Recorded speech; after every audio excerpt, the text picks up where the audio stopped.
The fabled Triple Crown of racing is still only claimed by one driver in the world. The late Graham Hill is the only person to have won the Indy 500, the Monaco Grand Prix, and the 24 Hours of Le Mans. While Monaco is yet to make its way to the iRacing service, two of the jewels in that crown are able to be run. And since last round took us to Indianapolis, today we get ready to watch the Majors 2.4 Hours of Le Mans. And you'll see it all live here on the Global Sim Racing channel and the iRacing Esports Network. Hi, I'm Joe Peak, and with me in the booth tonight is Adam Lindgren and Dawson Brock. Behind the scenes is our director, Sean Crackers Ambrose, and he's using cameras provided by Dougie Beer. A century of endurance racing has built up here at the town of Le Mans. There's a lot to go over, not just due to history, but the sheer size of the circuit. Let's head down to our track guide to learn a little bit more.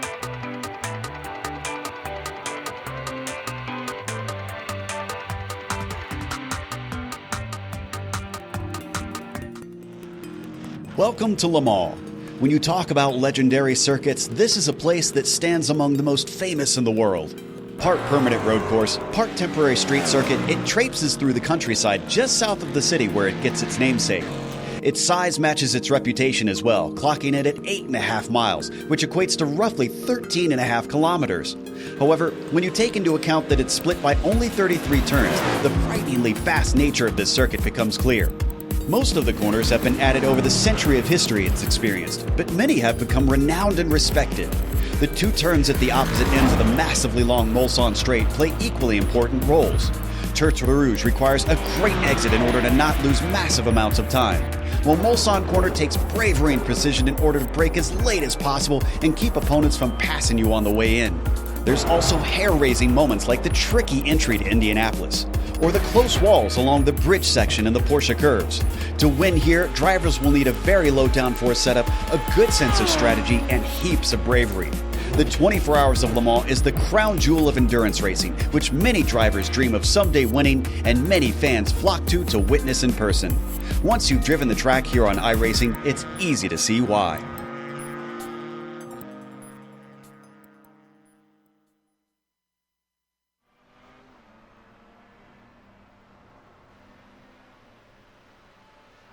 This is a place that's easily counted among the most famous racetracks in the entire world. And Adam, it's understandable considering the history and prestige of this race. It definitely is, Joe. The Circuit de la Sarthe, which has since been known as the Circuit de 24 Hours de Mans, is one of the most legendary race courses in the world, hosting the 24 Hours of Le Mans.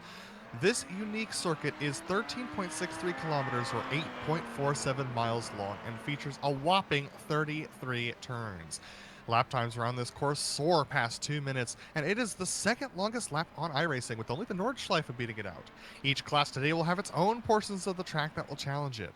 For the LMP1s, with their immense downforce, the bumpy braking zone into turn 2 is very challenging, especially on the first lap. We saw at least 3 LMP1s off in the gravel in each of the other regions in lap 1, so don't be surprised if we see some locked brakes into our first hard braking zone from this race as well.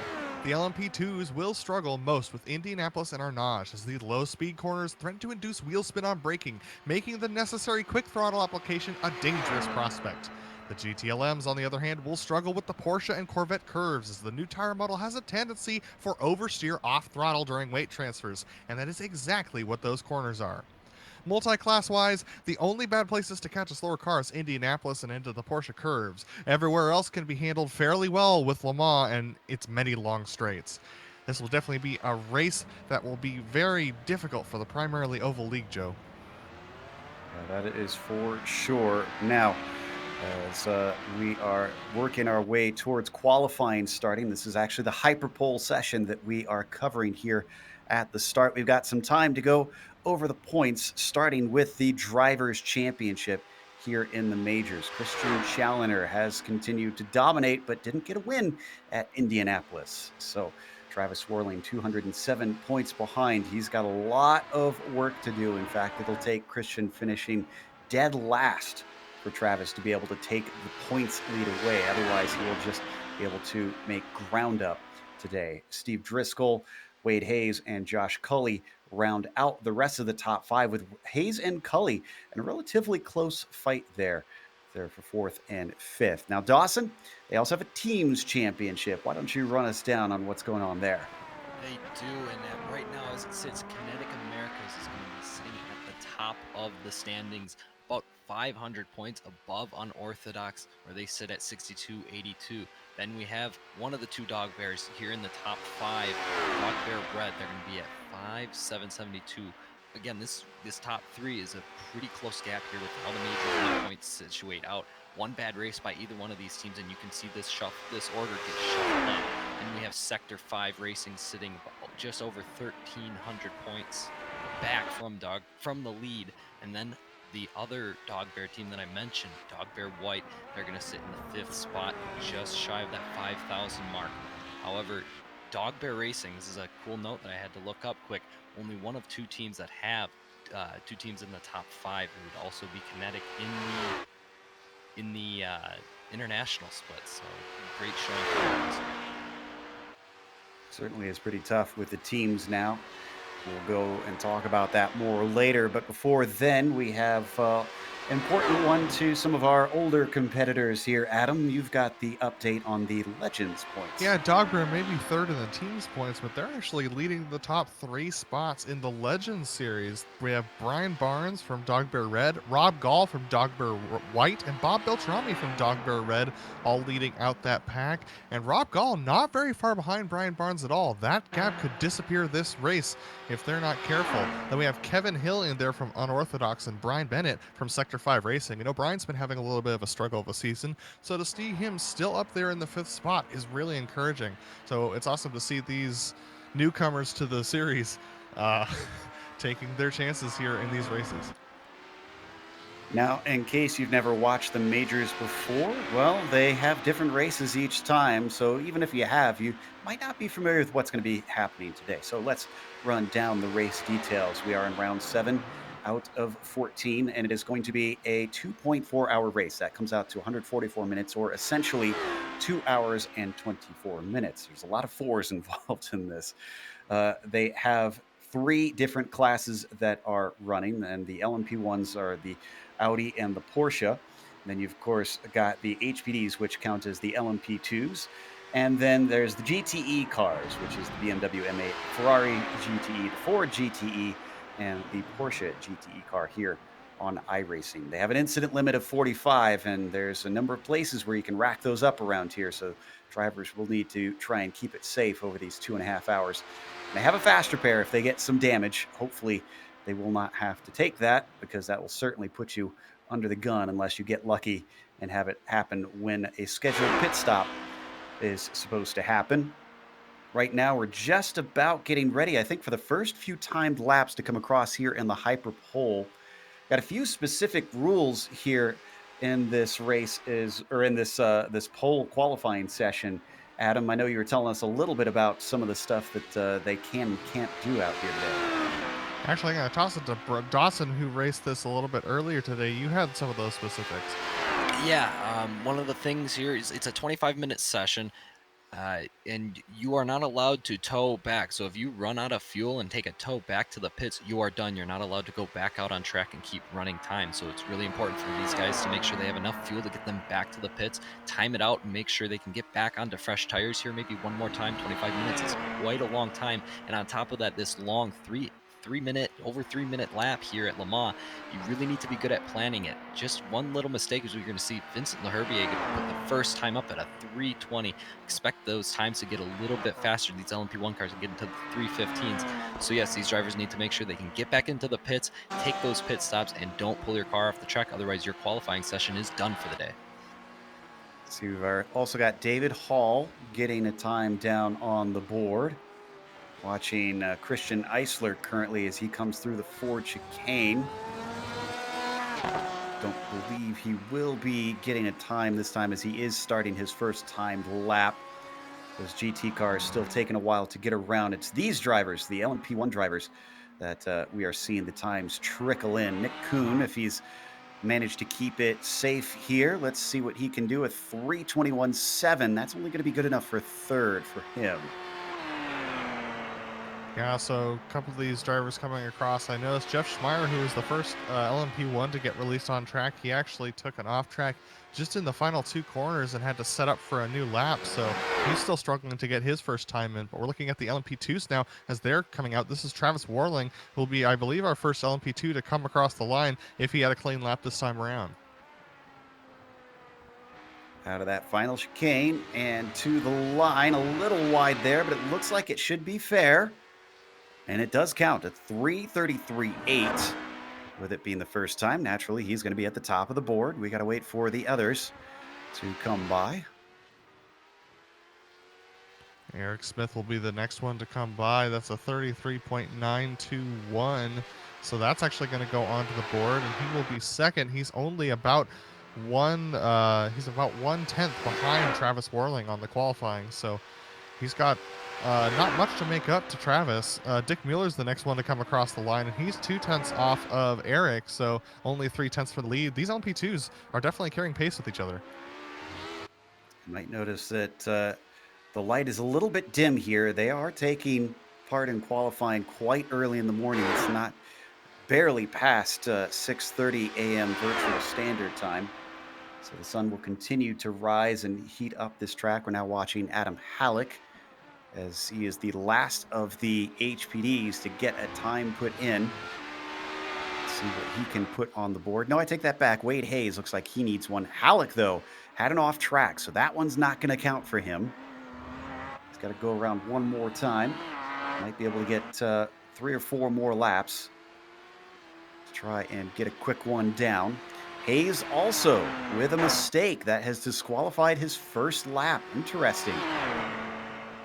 So Jeff Schmeier came across and finally put a time in. That's good enough for third place. That was the 3:21.701. And here's David Warner, our last LMP1 to have yet to set a time. He looks like he made it clean through the last couple of corners. So that's going to be a 3:21.438. And that will beat Schmeier out for third right now in the qualifying session. But there's still 15 minutes to go. And we're starting to see some traffic come into play. Again, this is an open qualifying session. Drivers will simply have to deal with it because Mark Torres is just ahead of Vincent Leherbier, who we're watching there on track. Torres' first lap is a 3:49.6. Leherbier's following him across his second lap. Looks like it didn't count. Here comes David Hall and Brian Bennett. Bennett racing in the GT class, a 3:51.5. That's going to put him in second. He's just shy of Torres. When I say just shy, he's actually about, looks like a second or two off. Yeah, here comes Brian Strodbeck around that corner in that Porsche. Porsches have been very difficult to handle ever since receiving the new tire model update, but Le Mans is one of those places where they really do get to stretch their legs a little bit. Michael Murley coming in for his pit stop there, it looks like, and Brian Bennett was able to cross the line and get a time in, so that was a 3:51.529, so that will be good enough for third. See Andrew Warling putting a time down. That's going to be good enough for third for the number 5 car. And, whoa, make that fourth because Christian Eisler just went through. The 727 just snatched the pole away from Torres. Here comes Rob Dahl crossing the line, a 3:52.784. That's going to be the slowest on the board right now. I think he had a little bit of trouble going through Indianapolis, so he's going to be out there trying to get a better lap in. Travis Warling, though, currently on pole, coming through the final chicane, trying to make a little bit more time and maybe get a little bit more cushion in that field that's separated by less than 2/10.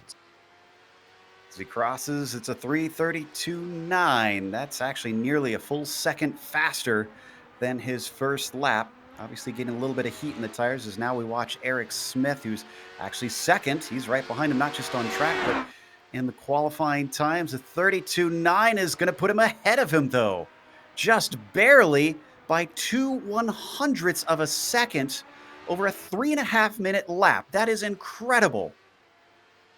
Yeah, these drivers are showing just how good all of these drivers are. That's why we're having this hyper pole session, because it's so interesting to see how they switch back and forth, and that competitive nature that you don't get in the lone qualifying that they do for the majors. This gives them an opportunity to feed off of each other's energy, see the times getting put on the board and thinking, I can do better than that. I can put in another 10. And that's exactly why we are seeing this today. There are a lot of factors with these prototypes, and I know in this LMP2 class, the weight and how much fuel you have left in these cars makes a huge difference with your time. So they're very sensitive. Expect for these guys, the longer they run, to keep getting faster. Schmeier not able to put a time in. Halleck is, though.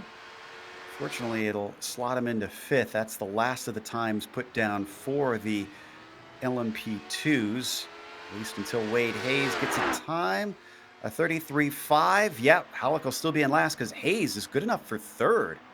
That's awesome to see Wade Hayes jump up there to that third position. He is about half a second off of pole, though, so he has a little bit of a way to climb. Vincent Leherbier, though, our leading LMP1 qualifier at the moment, is coming through is just coming out of the Corvette curves there, and is going to come into the pits for a little bit of fuel and tires. That goes back to what Dawson was just talking about trying to keep the car as light as possible with fresh rubber. Don't believe they have any sort of limits on their tires here in this qualifying session. David Hall, as he comes out of the Ford chicane, improves a 3:21.1. That'll put him on the second row, the inside of the second row in that number 75 machine. Yeah, Dawson, he was looking extremely loose as he came through those final chicanes. That's not exactly where you want to put an LMP1 car. No, they're very high strung in those slow corners, very hard to control. But he was kind of a little bit of an oversend there, but was able to still get a decent time out of it. As we see Brian Bennett coming through the chicanes, you can really get up on those curves in that GT car, unlike those P1 cars. And he is going to go faster to a 50.8. It'll put him in fourth now in that 58 car. See Nick Kuhn. It looks like he must have had an off on that lap because that one did not count. So we look at Strodbeck instead.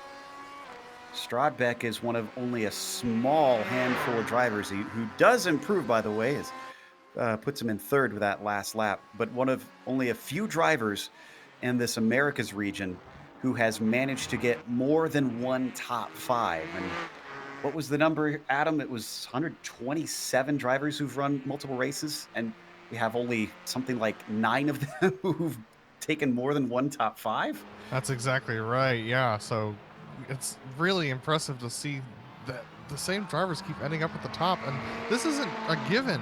We've run multiple races with different series, different classes, and they haven't all been ovals. We've had road races as well. So it's really impressive to see these same drivers rising to the fore every time. And that's exactly what the majors is out there to seek, is to find those drivers who are able to be good at everything. Maybe they're not the best in the world at each specific profession, but they can race every car almost with alien-like speeds.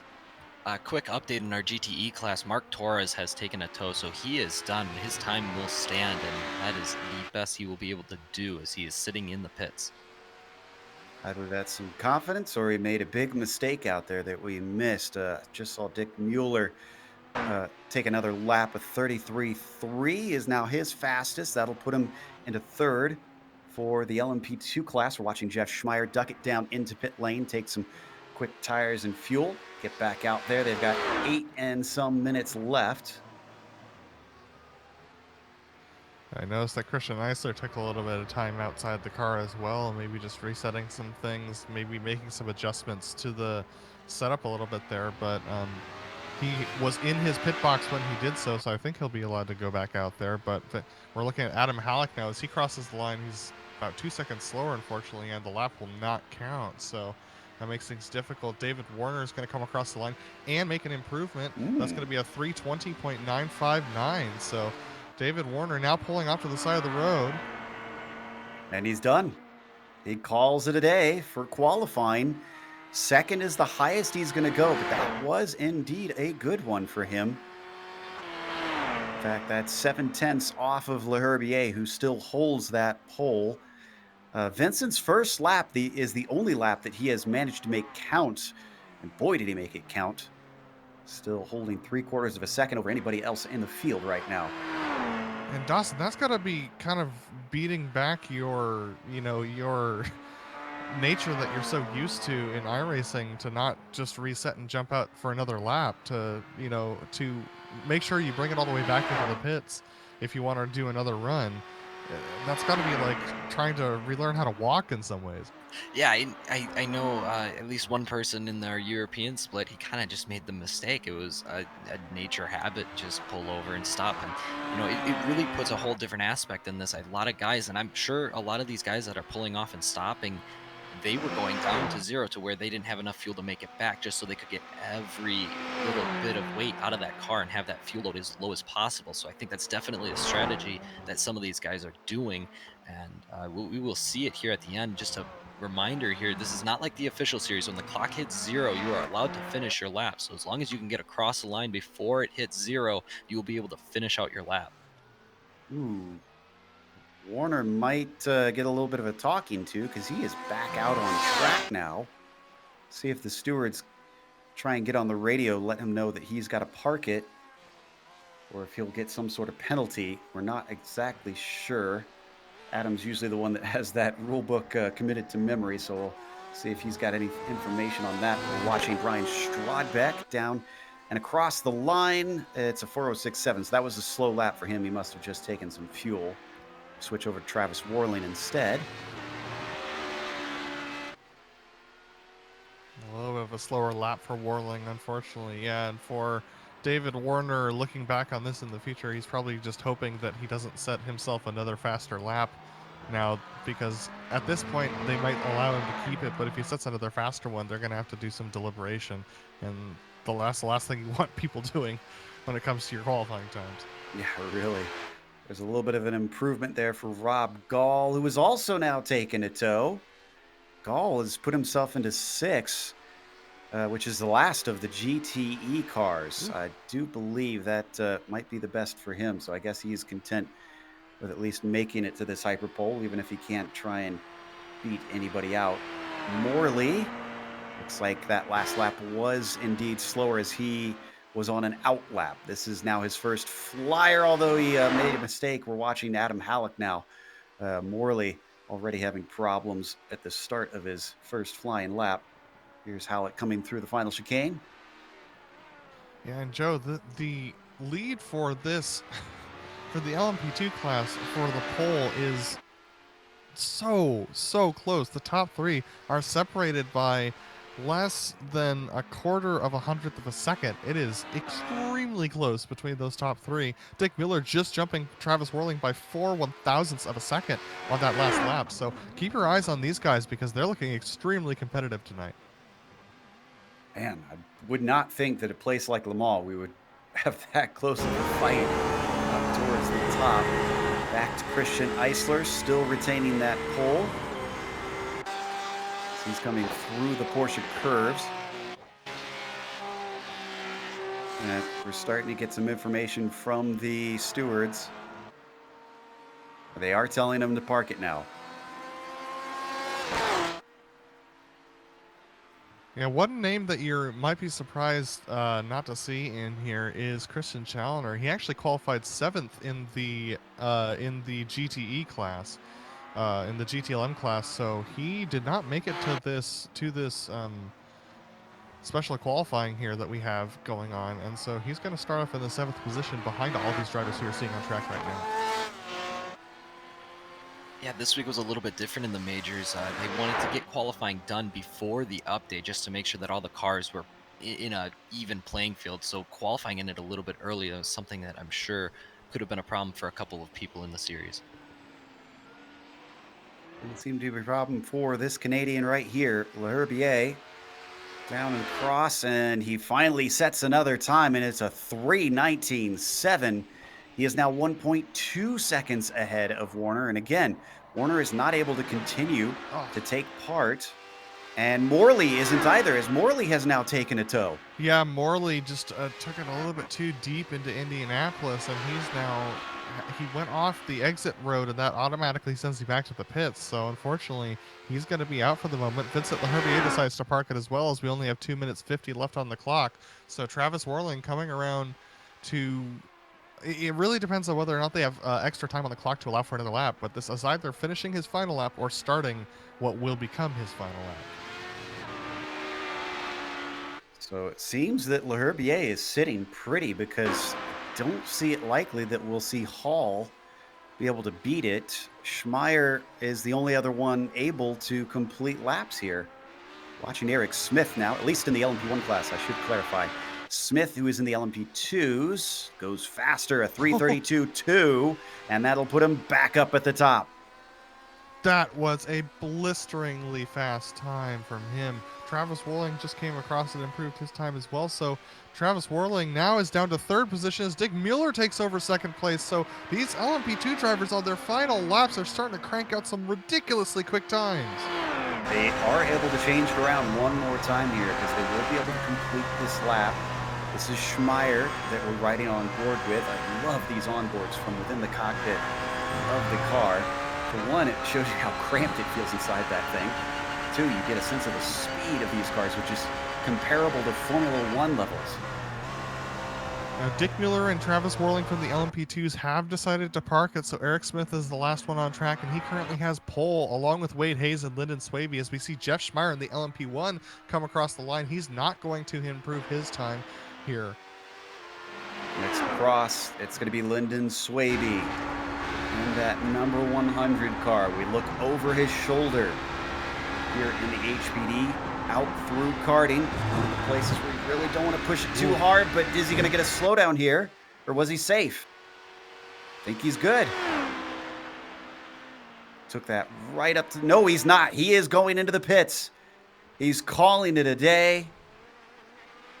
So Lyndon Swaby done with qualifying. Wade Hayes will be up next. He sits in fourth. Looks like Wade's on an outlap here. Yep, you are right. He's going to come across just in time to complete one more if he can keep it clean. So David Hall, can he change up the order? The last person to be able to do so here on the LMP1s. And does he wish to do another lap after this? Because he can if he so decides. And that's not quicker, a 3:23.4. Leaves us down to Christian Eisler now.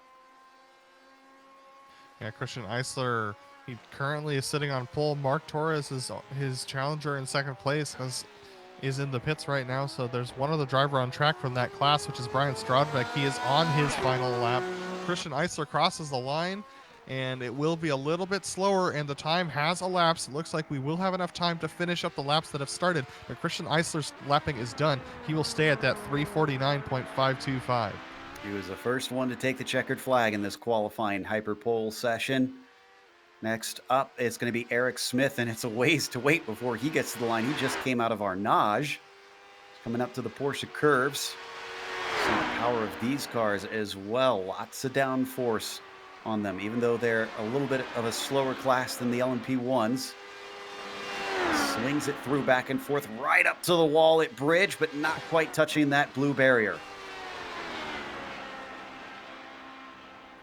He is completely on the edge right now. Eric Smith taking those curves with as much force as he possibly can. He's really throwing everything at it here, which is funny because he has almost a half-second gap over Dick Mueller, who's already in the pits. So he's got this pole on lockdown. So possibly he might have gotten a slowdown from that curb right there. But here he comes across the line. Let's see whether he improves his time. Yep, looks like something discounted it because he got a blank on that lap. Next one is going to be Wade Hayes, and David Hall will be the final driver to be able to cross the line. We're riding on board with the Elite West yellow driver now. Take a look at the speed that these LMP1s get down this straight. It just starts cranking up higher and higher. 180, 190. They'll almost hit 200 by the time they hit the braking zone into this next corner. They will hit 200. It's just so fast in these LMP1 cars. I mean, like, we're talking like faster than Talladega speeds in current day. These LMP1s so fast right here. And Hayes decided to park it, so either he had it off track or he simply didn't feel like he had the pace to try and improve. So will David Hall be the last one to cross the line here? No. He's going to shut it down as well. That's going to finish up our hyperpole qualifying just a bit early, but we did manage to get all of our drivers to get laps in. This is not the end of our coverage because we have the Majors 2.4 hours of Le Mans coming up soon. Don't go away. We might get to talk to a few of our drivers before they are able to grid up. More pre race show coming your way soon.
Welcome back to Le Mans. We're just getting ready to watch the 2.4 hours of Le Mans here for the majors. It's round 7 of the series.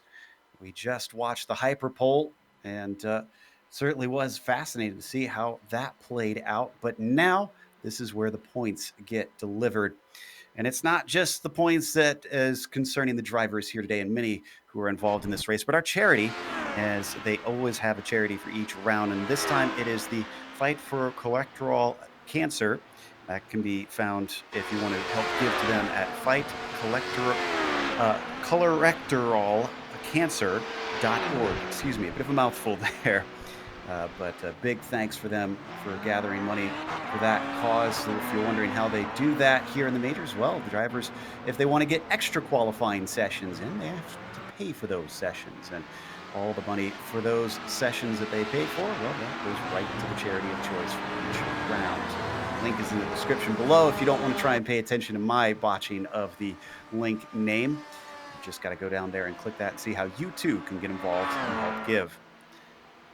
Drivers are currently out there just warming up with about 5 minutes left here before we get going on the race. And guys, we got to see how they do over one lap, but we were talking about it before, Adam, and how Christian Challenger didn't even make it into the top 6 in his class. And at first I thought, well, that's unusual, but then I remembered, well, it's an endurance race. It isn't necessarily about having that one lap blinding speed.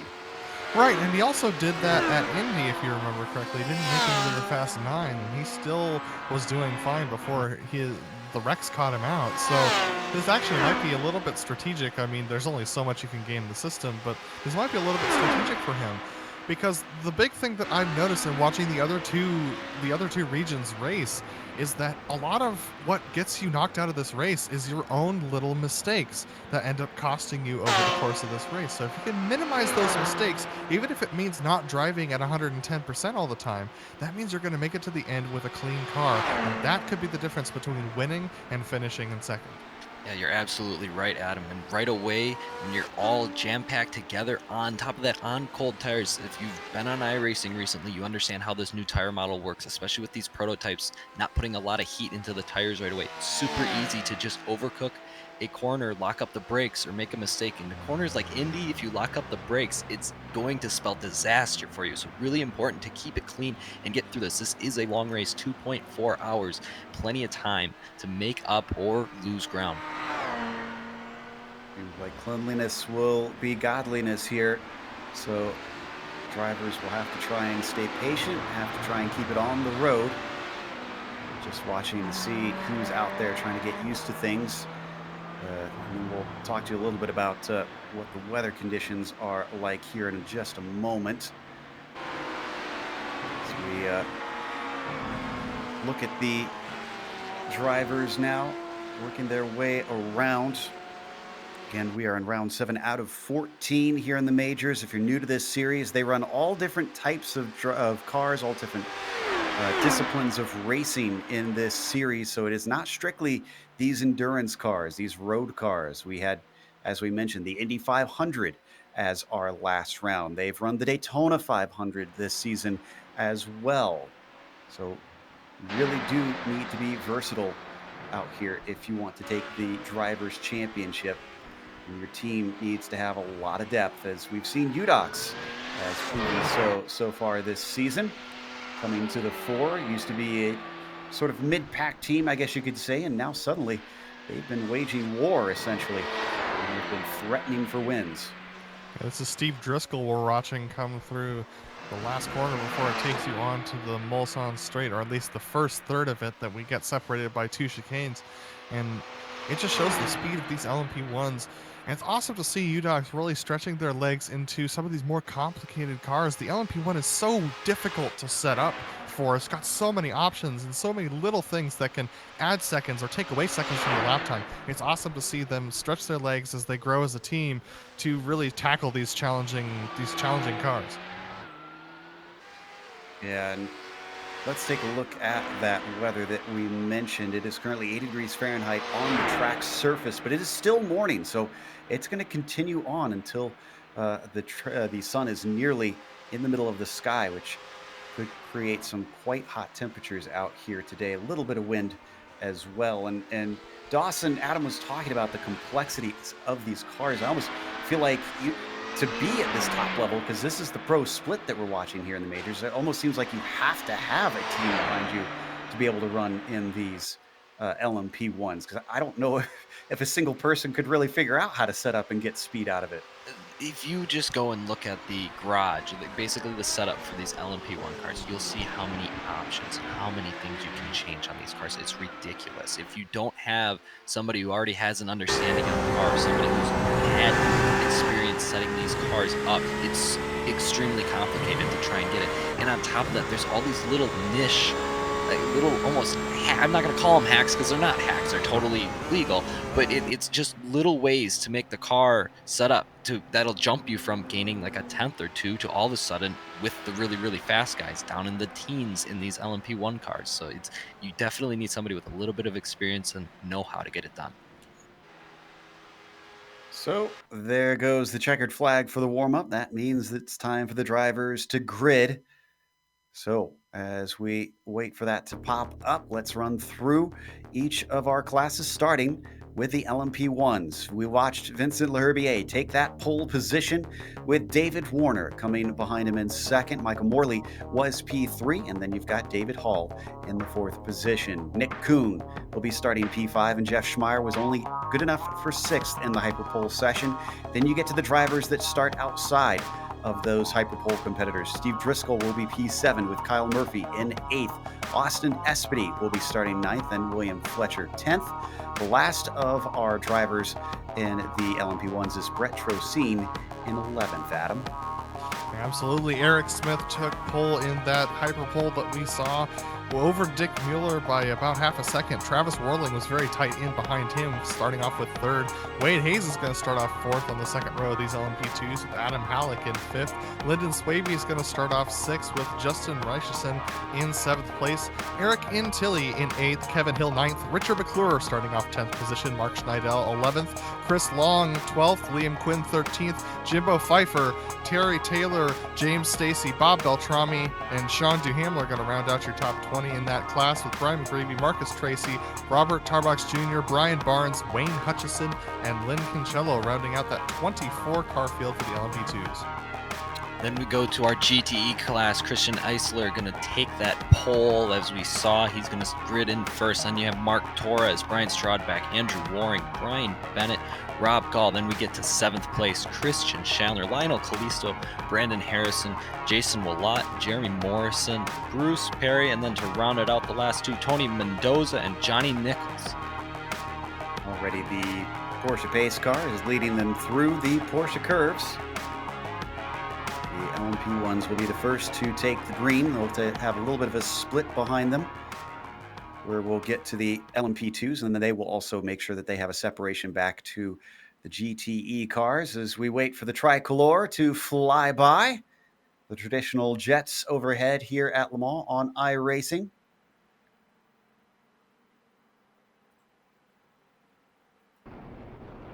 There is those wonderful machines coming from the distance. Quite loud machines too, even here in the sim. They're out of the Porsche curves now, coming out of karting up to Maison Blanche and into the Ford chicane. The Porsche pace car will give control over to our pole sitter, Vincent Leherbier. We will go racing for 2 hours and 24 minutes. There go the jets. Pace car peels in. Herbier has control, and green flag is out. He accelerates away. He gets a good jump on most of the field, except for David Warner, who is right with him.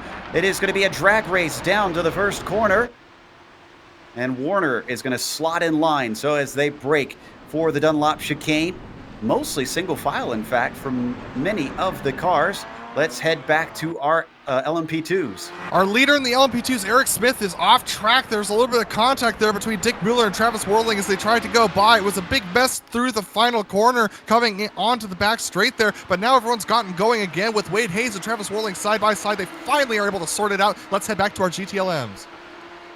Our leader in GTLM, Christian Eisler, is off and behind the field. I am not sure what happened. A huge mess for him.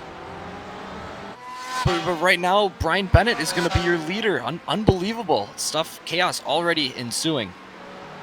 Wow, so even the start has proven difficult for some of our drivers. Could be potential opportunities thrown away there. Multiple drivers in the LMP2s with slowdowns. Eric Smith, Lyndon Swaby, Eric Antilli, Jimbo, Pfeiffer, Wayne Hutchison, all of them with slowdowns coming off onto this extremely long straight here. Eric Smith still trying to recover from his little moment at the beginning of the race as he tries to get going there, as we see that camera shake for the LP1 zipping by. But this LMP2 class has found it very difficult to get those binders down with these cold tires. You can see on your screen that there's a bit of a breakaway with the top three in the LMP2s. That's Mueller, Warling, and Hayes, that have got themselves some distance from the next ones back. That was Halleck and Richardson, who were trying to settle out that P4. Looks like they're going to get single file themselves, and that was a bad Michelin chicane for Wade Hayes, who falls off the top three and back into the clutches of Justin. Yeah, Richard McClure also falling back further back in the pack. Look at the draft that they're getting, though. This is the closest we've seen these LMP2s at the beginning of any of these. Oh, so any of these reaches. Wow, that was very risky there for Dick Mueller, cutting across the track, taking away Travis Warling's lane there. I'm sure Travis will not be appreciating that as he heads down, as they head towards Indianapolis. I'm a bit surprised, Dawson. I wouldn't think that we'd have such fierce racing right on the first lap of a 2.5-hour race. I mean, was it like this for you? No, I took it easy. I knew what it was like, especially with this green track and these P2 cars. The track is so slick. There's no rubber down to have that grip. I was spinning my tires, so I was not in a position to run this hard. It's so easy to lock up these tires, and I didn't want to make a mistake early on. But Travis Warland doing his best to keep that gearbox filled and stay in that draft. That's a huge part. You can save a lot of fuel by running right behind someone. We'll see how that all comes into this race. Check back in our GTE class with Andrew Warling still leading up at the front of there. And we talked about Christian Challoner not being within the top 7. Well, he's in second already, and we're not even done with the first lap. He's already hounding the number 336 up in the lead of this class. Yeah, Christian looks like he definitely took his time there and just cutting through the field, waiting until they got onto that long back straight to start making his moves, and now already challenging Warring for that lead. That 336 car looks like it has a little bit of damage on the front. I'm assuming that happened right before the green, that huge mess that we had. So far, it looks like the car is fine, still able to stay out in front of Challenger, but Challenger definitely giving pressure here as they go through the Porsche curve. And fans of David Warner, he must have gotten a slowdown penalty or something somewhere, because he's fallen to 4th and is now way off of Leherbier, who has stretched it to 1.8 seconds. There is Warner sitting in P4 as he now comes up to Tertre Rouge. He's trying to chase back down David Hall, who's gotten by him. Hall has apparently put in a lot of work for this race, and so far it's paying off. And Bob Beltrami bringing it into the pits already. He might have to use a quick repair here, and only a couple minutes into this race, he does. Yeah, Bob Beltrami, one of our LMP2 runners, and also one of our runners in the top 5 of that Legends series. So unfortunately, him having to take that fast repair this early on, it's going to make it difficult for him, but he will have some clean air. Well, I say clean. He's in the middle of the GTE pack, so he'll be having some trouble getting that to work out soon as well. Heading up to Taylor and Smith here, and it looks like Taylor's got a slowdown of some sort. I do believe that Eric Smith did as well, because I know he was quite slow coming off the corner. So yes, both of them seem to have had to serve a penalty here. This has caused quite a checkup down into the first chicane. This is now jumping back behind them. Looks to be Taylor and Tilly and Long. And we're just 6 minutes into this race, and we have had so many drivers who have really struggled with the cold tires. We're seeing now a pass being made on this straightaway, but all these drivers really struggling with getting on the binders here. We've had so many cars off track, so many speed penalties that have been handed out already, that, I mean, at some point you got to start worrying about the incident limit as well, with as much as it's been difficult to get any sort of heat into these breaks. Good news is, from what I understand, as this battle continues, Taylor still fighting off Tilly. That's Tilly to the inside. Got to switch over to Dick Mueller now as we ride on board with him, because he's caught back up to Travis Waring, still fighting for the lead. But from what I understand, Dawson, it seems like there's a number of places where those slowdowns don't actually give an incident point. Is that correct? Yes, and one of those is Tete Rouge. That you will not get a incident limit there, as you see a big dive. Side by side they go. Not a fun place to do that into Indy, but they're going to make it work, get it sorted out before those Porsche curves come up here in just a little bit. But yes, you will not get an off track in there. You won't get an off track in the chicanes or any of that. So these drivers hopefully should be okay to stay within these limits. iRacing has changed the way they do it. It's now just a drive-through, not a 40-second stop and hold. Oh, we've had a big wreck. Bob Beltrami, who is trying to cut back through the field, has gone off and taken Johnny Nichols with him, I believe. Yeah, we're going to watch the replay, and it's heading down into Mulsanne corner. Beltrami trying to make up time. Look to sneak to the inside, just into the kink on the entry. Oh, A little bit of ghost contact maybe as well. That will end his race, though. Bob Beltrami already used his quick repair, so unfortunately that's going to be him into the pits for significant damage repair that he's going to have to do on time. So, just 2 hard hits there. As all Hopefully, this was happening, we missed a change for the lead in the GTEs. Challoner has managed to get by Waring, with Torres now behind them as well. another thing to keep in mind, just to mention it, you need to make 3/4 of the race distance here. I believe it's around 108 minutes in order to score any points. Otherwise, you get a goose egg for the week.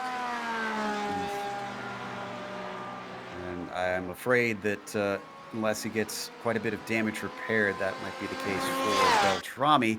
Meanwhile, Waring is not done battling. Look at that. That is Torres that I just mentioned earlier, all over that gearbox. They break on their way down into the forward chicane. But a strong entry for Waring is going to keep him safe for the time being. We ride on board with the helmet cam of Mark. While we're watching this, I want to update you on Christian Eisler. I saw some comments asking what exactly happened. He got loose coming through the Corvette curves. We're going to jump up to the LMP2 lead. That's still side by side, but that's one of the reasons why he was off.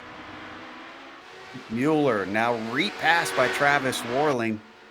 And Driscoll has passed LaHerbier. Now, I'm not sure what caused that. We'll have to try and look into it and see if we can figure it out. But this battle is still ongoing, so we can't leave it for now. Mueller, as they almost come together once again. Fierce fighting. Just lap after lap here at the start of this race. Someone's going to pay for it in the end, I suspect. Mueller's going to get the spot back, but they almost banged doors. These drivers are really going tooth and nail, and we still have 2 hours and 15 minutes left in this race. I mean, this is something we've seen from the Americas region the entire time in the majors here, is these drivers going side by side like this with so much time left on the clock, and sometimes it works out, but more often than not, it ends in misery for some of these drivers. So unless these guys are doing this for pace, it's going to be dangerous stuff for them. And the one that's loving this is Justin Richardson, the number 828. You can see he's closed the gap because of that battling. He's in 3rd place. I'm sure he's well aware that those two coming together is a good nukes for him. Right on board with Richardson, who's taking a look at what looks like one car up ahead of him, but that's actually Dick Mueller almost giving a bump draft to Travis Warling as they head towards Indianapolis. Things getting very difficult for these LMP2 drivers. Dick and Travis really battling hard with each other, and Justin Richardson now on their rear bumpers. He can start to battle as well. I really like where Richardson is at right now. I don't think he wants to really fight. Just let these guys have at it. They're going to keep going at it back and forth. Just sit, be calm. We still have 2 hours and 13 minutes to go in this race, folks. We've got a long ways to go. 3 pit stops to make, so no reason to lose your race now. We had a problem with Jimbo Pfeiffer in the double aught car, and I think this was Indianapolis. It was indeed. This is in our LMP2 class.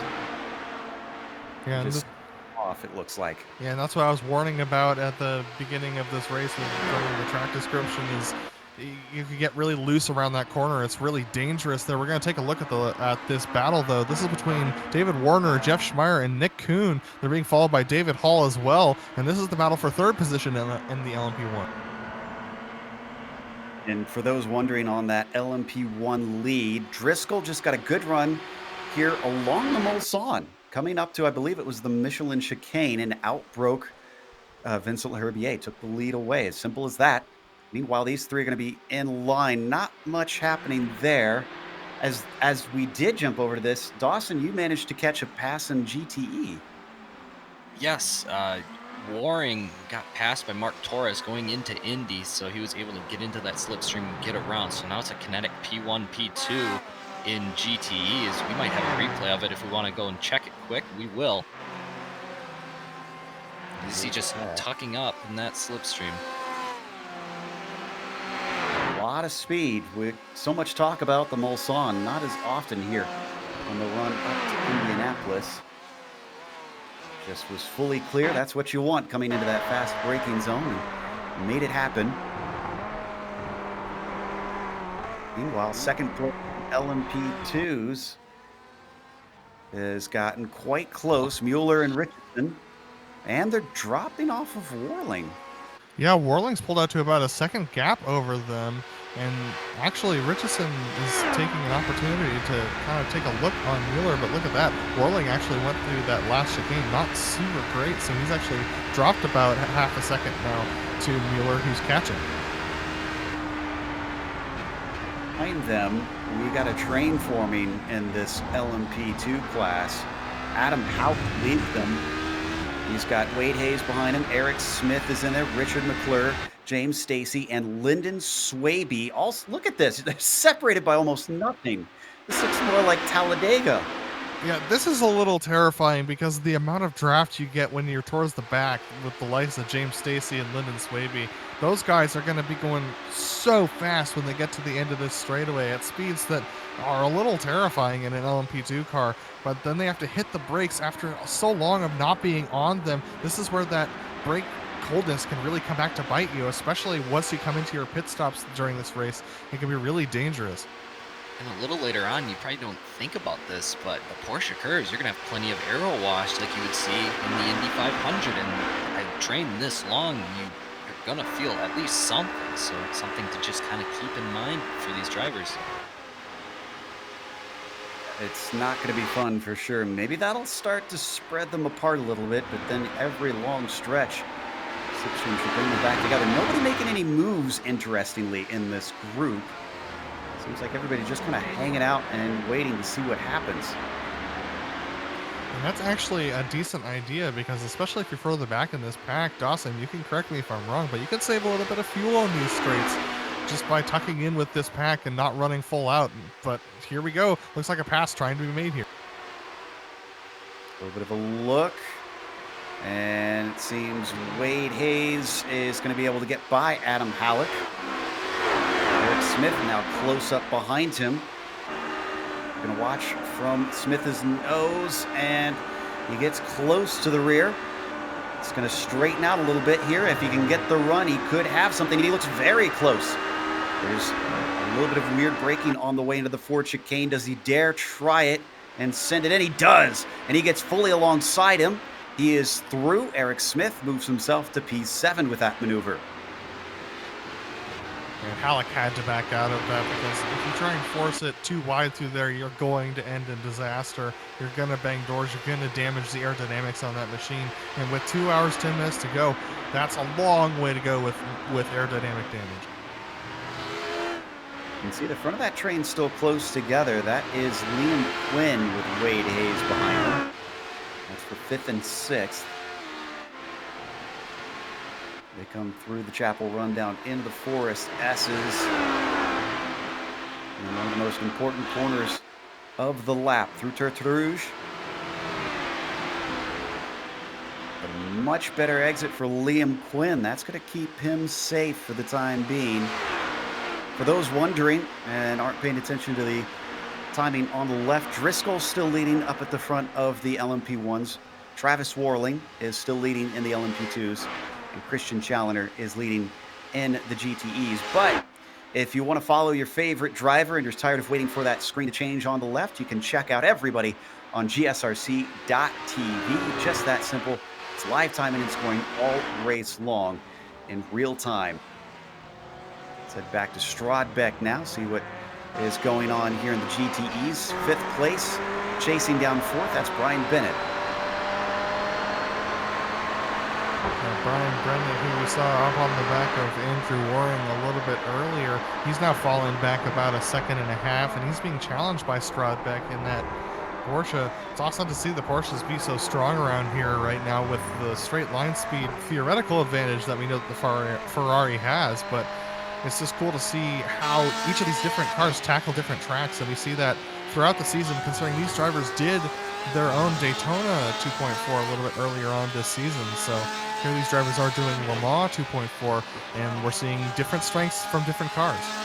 Yeah, definitely cool to see. And I know iRacing definitely got this BOP just bang on. As Brian Bennett came really close to a slowdown there. I don't know if anybody else caught that. Sorry, David Warner just had a problem.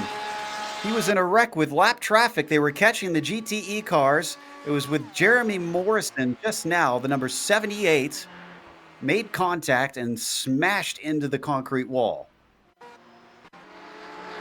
Yeah, the backmarker GTE traffic just a little bit more problematic than he was expecting, and this just looks a little careless from the BMW on the inside. Comes out a little bit wide there. He could have turned the wheel a little bit harder, but that's going to end Warner's race. From that angle, it looked like a little bit of netcode, but on my screen, I didn't see netcode, so not sure who to believe on that one. Oh, and he glitched a little bit too with the wall, so that didn't make life that much better. Warner is now sitting in pit lane, and he's can kiss a good finish goodbye. So we head back to the LMP2s. Yeah, and Dick Mueller and Justin Richardson are back up to Travis Warling in that lead of the LMP2s, and they've been able to gain that time through the chicanes on the Mulsanne straight. It seems like Travis Warling just not quite as strong through those, not quite as proficient through those as the two drivers tucked in behind him, and so that could be the make or break thing when it comes down to the end of this race. So a battle for the lead, 3-way fight here at the top of the LMP2s, but we are yet to make it through the first half hour. In fact, we're only on lap 6 here for this LMP2 class, same for the LMP1s. Expect the LMP1s to be in another 5 laps.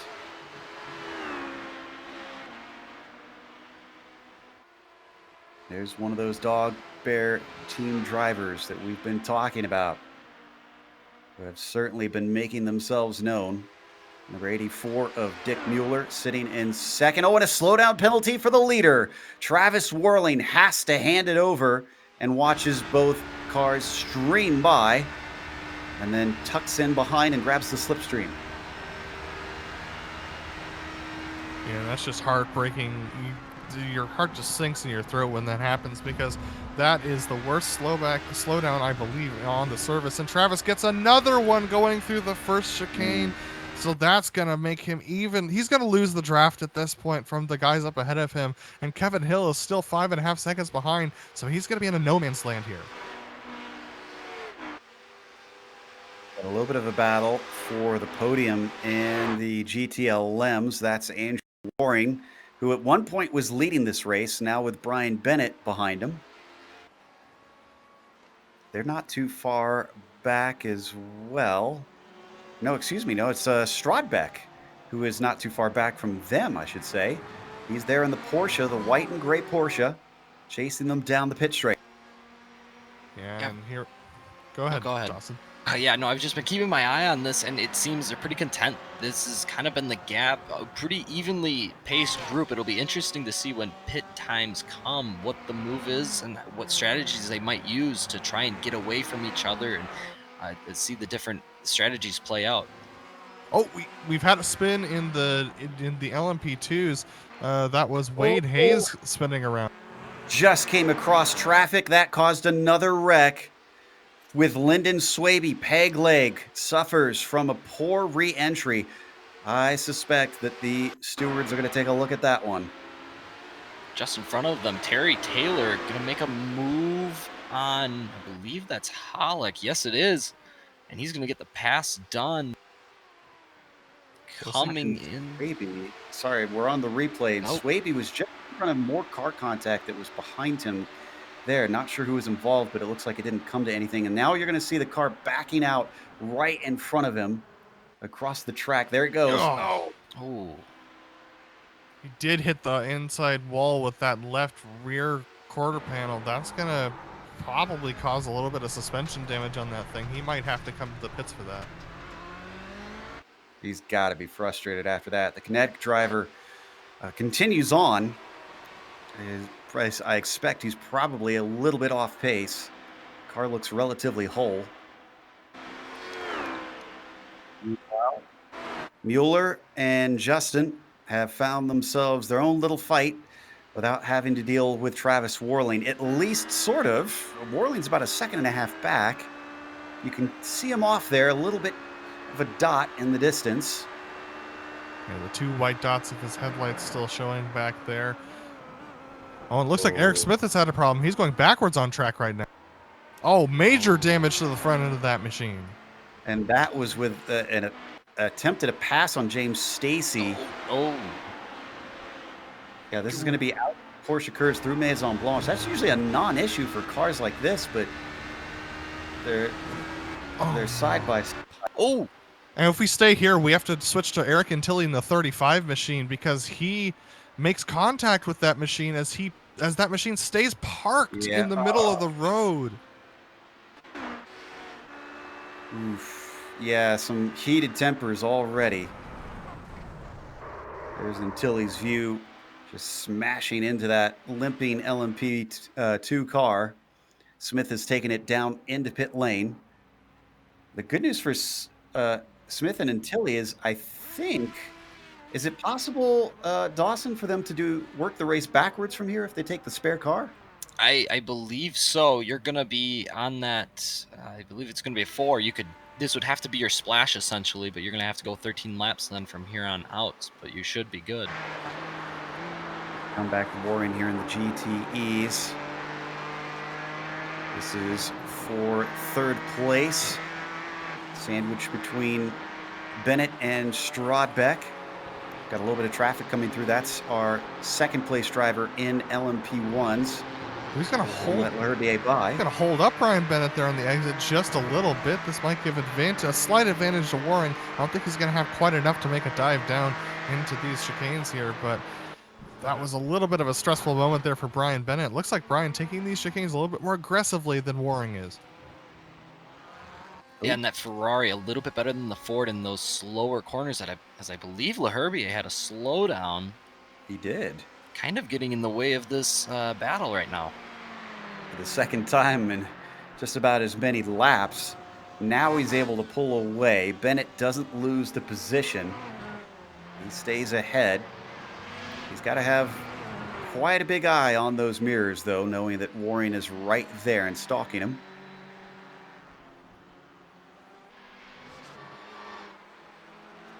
We've had a few very vocal drivers, which they're not quite supposed to do. I think it was Wallet who had Brandon Harrison have an incident. Meanwhile, we've got a battle for what I believe is 7th in LMP2. I mean, still, Joe, this battle has not gone anywhere since we last checked in on it. This is Richard McClure now leading this battle up ahead of Aladim Halleck, and he just made that pass. James Stacy tucked in behind Halleck, and Wade Hayes tucked in behind Stacy, and these guys are still separated by less than 3 seconds on track. And around Le Mans, that is no time at all, especially with the amount of draft you get here. Well, and here comes a P1 car to maybe spice this up. He's going to be held up by the top 2, the 7th and 8th place runners in it. You can run a little wide. That's David Warner back out on track. Yeah, and he's having a few troubles. Remember, Warner got smashed into the wall with traffic just right here, actually. So he's not looking to have that repeated. Through the Porsche curves. Still, it's a little more difficult to try and overtake these LMP2s, especially when I'm assuming, well, unless he took his spare car.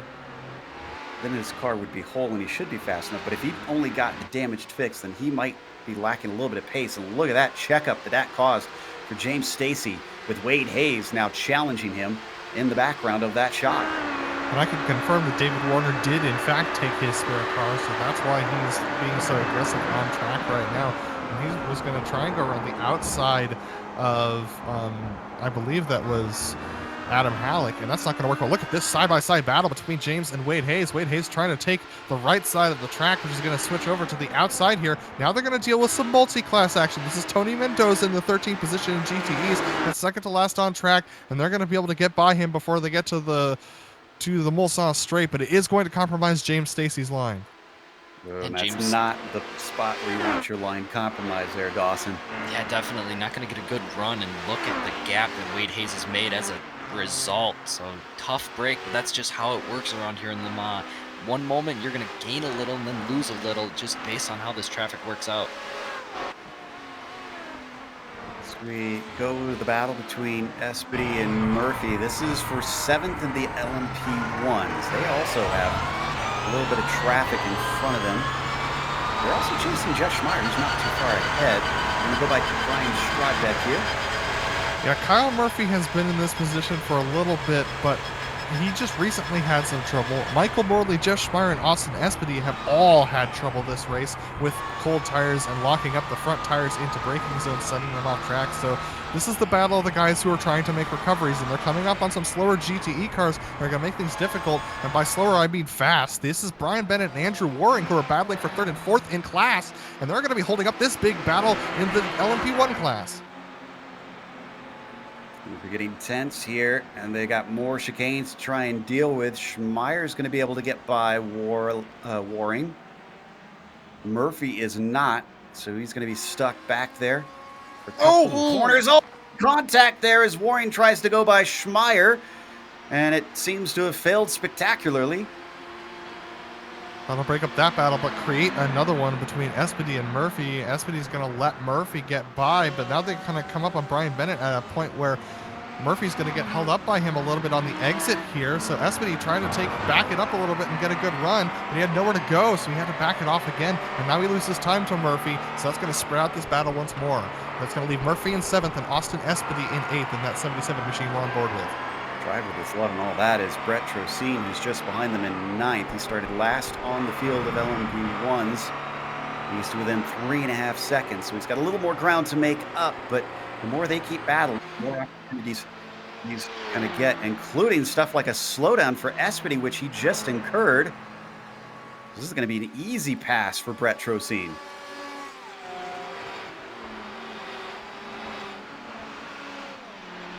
Oh, maybe not quite. So he's only going to close in to about a second, it looks like. Well handled there by Espedy.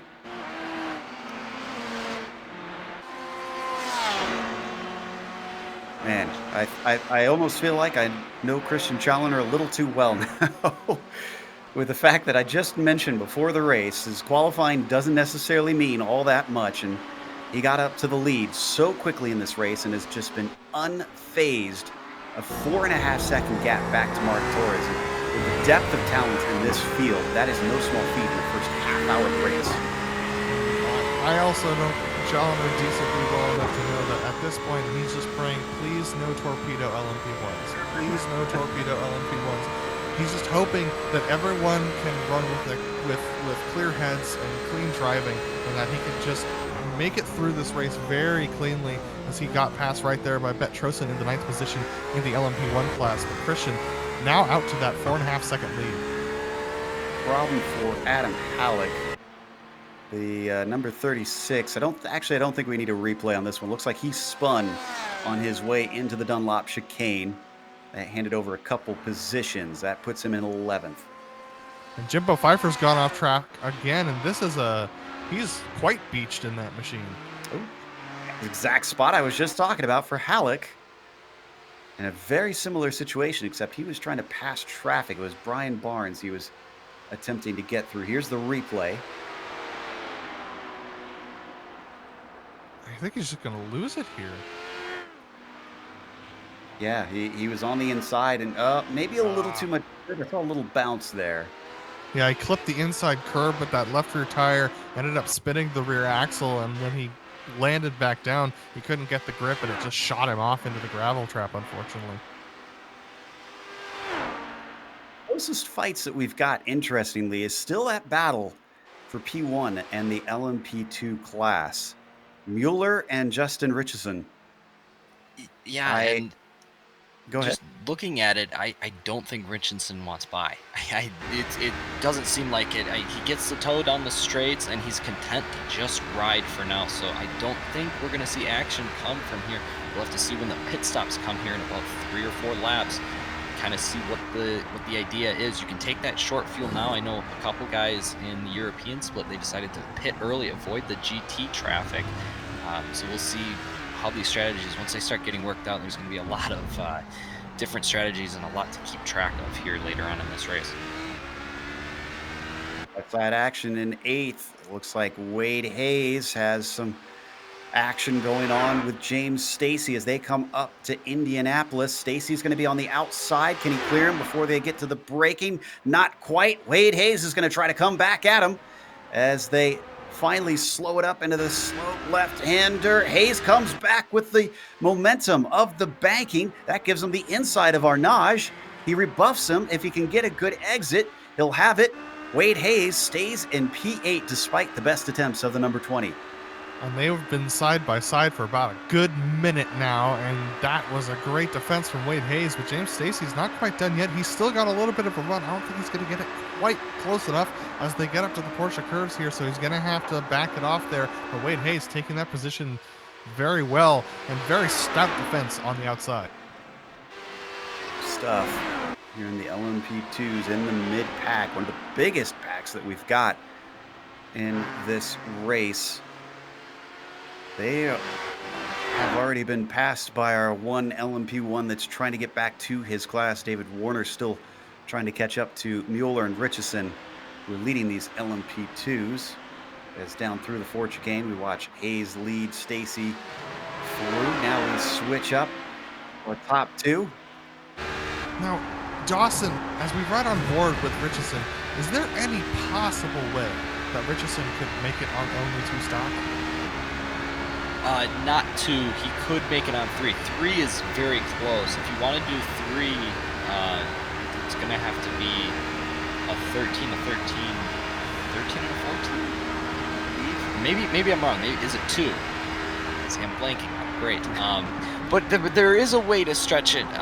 The typical one, if you can run 13 lap stints, you're going to need one that's going to be 14 in order to stretch it, and you're going to have to be slower on that last one. I actually went with that strategy. My car wasn't fast enough in my race and took no tires. It was not fun at all, but it is a strategy. I think it's the fastest one. It's definitely the riskiest one as well. I can report that Mark Schneidel looks like he had a problem. He's taking it to the pits.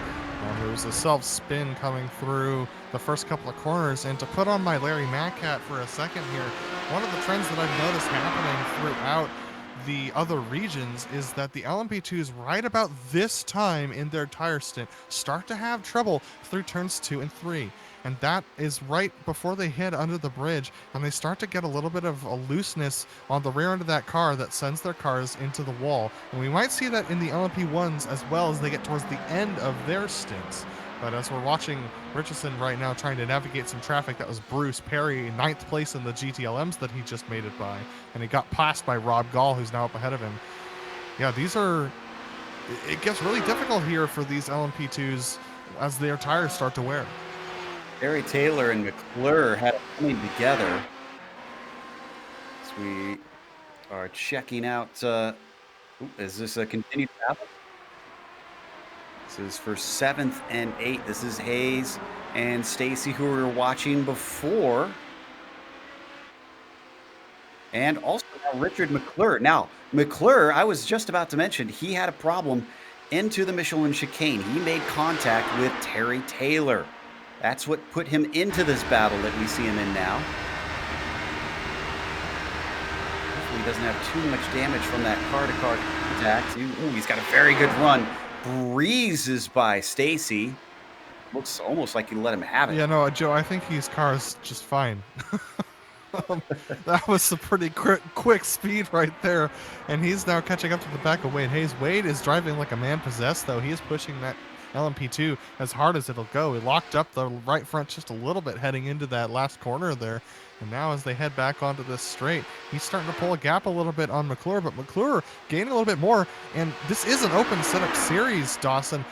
Is there benefit to running less downforce here? Definitely, but there's kind of a fine line. These guys are actually running the low downforce package, but I would assume they're running one of the highest rear wings. It's just kind of the right balance here at Le Mans because you really want that grip through these Porsche curves. So that's the typical setup, it seems like, here with these P2 cars. And whether or not you go with a higher rake or a lower rake, that's a preference thing. I ran a higher one. My teammate ran a lower one. It's kind of just a feel and what you want from the car. So, but other than that, yeah, it's just a funky car to set up here. You would think you would want as much speed as you want, but actually a pretty high rear wing on these cars. Interesting to note, sad for those who are fans of Mark Schindel. We don't need a replay, but he wrecked coming into the Dunlop chicane. He hit the wall. He's had to take a tow, and it is a long tow around this track, so he's going to fall well behind in the order.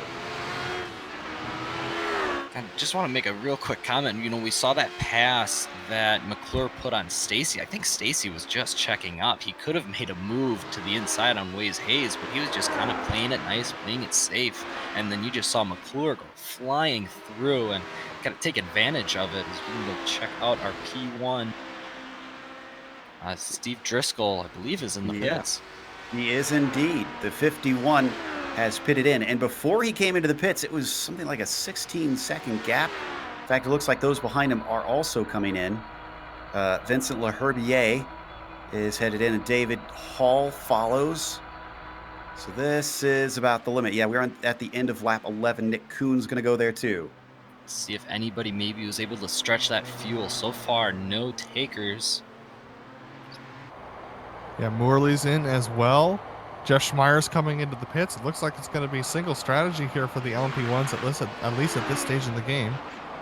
Kyle Murphy in from 7th place, and Austin Espedy in from 8th. Yeah, everyone's coming into the pits. I think the only one you might see is going to be Warner, as he's kind of on that other strategy, as he's already had to come into the pits. Yeah, true. Don't think it was it's not necessarily a strategy so much as a forced way to go about things with his incident. Getting most of the drivers through with their pit stops. Laherbier's back out. Driscoll's back out. David Hall has returned to the track now. Nick Kuhn. Pretty sure double stinting your tires is going to be the move, especially as this track gets hotter. They're going to want to stay on this set of tires, I think, for the most part. Speaking of which, take a glance at what the track is like right now, because I think it's gone up. Yes, indeed, 85 degrees Fahrenheit compared to the 80 that we saw before. The sun is really heating things up. It's already 9:30 a.m. virtual standard time here at Le Mans. Yeah, that's 29 degrees Celsius. That is up 1 degree Celsius from our beginning track temp, and that's just going to make things even more difficult for these drivers as they're double stinting these tires. The track temperature is going to get hotter, and that's just going to make these tires even more rock hard as you get to the end of your first of this next stint. That's going to make these LMP1s very loose through the Porsche curves and the Corvette curves. One thing to note, one LMP1 car did not double stint his tires. He's actually put a new set on. That's Kyle Murphy, so we'll have to pay attention to what his lap times look compared to the rest of the field as his run goes on. Battle brewing for 8th in the LMP2s. It's Stacy once again. McClure has been trying to chase down Hayes. They're going to come through some traffic here, which shouldn't close them up. That, I believe, is Bruce Perry and the 112. Yeah, Wade's got to be thinking to himself, there's got to be some way I can shake these guys. But with a track like this, with the amount of straightaways that you have here at Le Mans, there's absolutely no way you can break away unless the guys behind you make some sort of mistake or start battling and break the draft. Because right now, Wade Hayes is kind of a little bit on the edge of that draft window. But as long as they stay right in there, ooh, there's that mistake that I was talking about. Richard McClure making a little bit of a mistake there. James Stacy doesn't really have anywhere to go to get past. That's going to allow Wade Hayes to pull away by 1.3 seconds. From on board Stacy. He is right up underneath there. This is exactly where he wants to be. A little bit off the apex for McClure. That's going to work out even better for Stacy. Flying between the trees here onto the Mulsanne straight. He's already got the slipstream and pokes his nose out down to what will be the inside of the braking zone. How long the straight is. You can't even see to where the straightaway ends at this point. So they come up. Now finally they hit the binders. Ooh, Stacy a little bit deep through the corner. That might be a slowdown there. He's definitely offline. Richard McClure is going to have an opportunity to go by on what will now be the inside of the next chicane, the left side of the road. That worked out for McClure at the start of the straightaway as he had a little bit better speed, but now Stacy is not losing as much as I imagine Richard would like him to. In fact, he's able to get the slipstream right back. Does he dare try to send one up the inside? No, they hit the brakes for the Michelin chicane. McClure is going to stay in 7th. All of this is allowing Wade Hayes to pull ahead of them by about 2 seconds. Couple of things to note while we were watching that action. Liam Quinn has come into the pits, and this is an early stop for P2 cars, so he has not gone the whole way on fuel unless he has found a way to fit a V8 into this thing. So him and Brian McGreevy both into the pits a little bit early. Interesting stuff there. We were wondering if we'd see variety in strategy. And something with these P2 cars to keep in mind, the short filling and keeping these cars light, we measure the gas in these cars by pounds, kind of fittingly. These cars they love light fuel. The fuel you'll add seconds to these laps around here as we see action in the P1 field. That's Espedy. There's Espedy and Trocine, and Brett's not able to quite get by. We've also got Jeff Schmeier in pit lane again. Now, I believe he pitted just last lap. He did, so this is a little bit of a surprise there. So I'm going to be interested to see what happens. I know Jeff not been having the greatest race, but I don't think things were going this poorly for him. And Dick Mueller is in to the pits from the lead of the LMP2 class. It is not. And remember, he was riding behind him for a long time. So the 828 maybe did indeed save fuel. Whirling pits, Kevin Hill pits. Taylor is also going to join them. I guess everybody who wasn't hanging out behind a very fast driver is going to have to come in and fill, because we're about 45 minutes into this race now.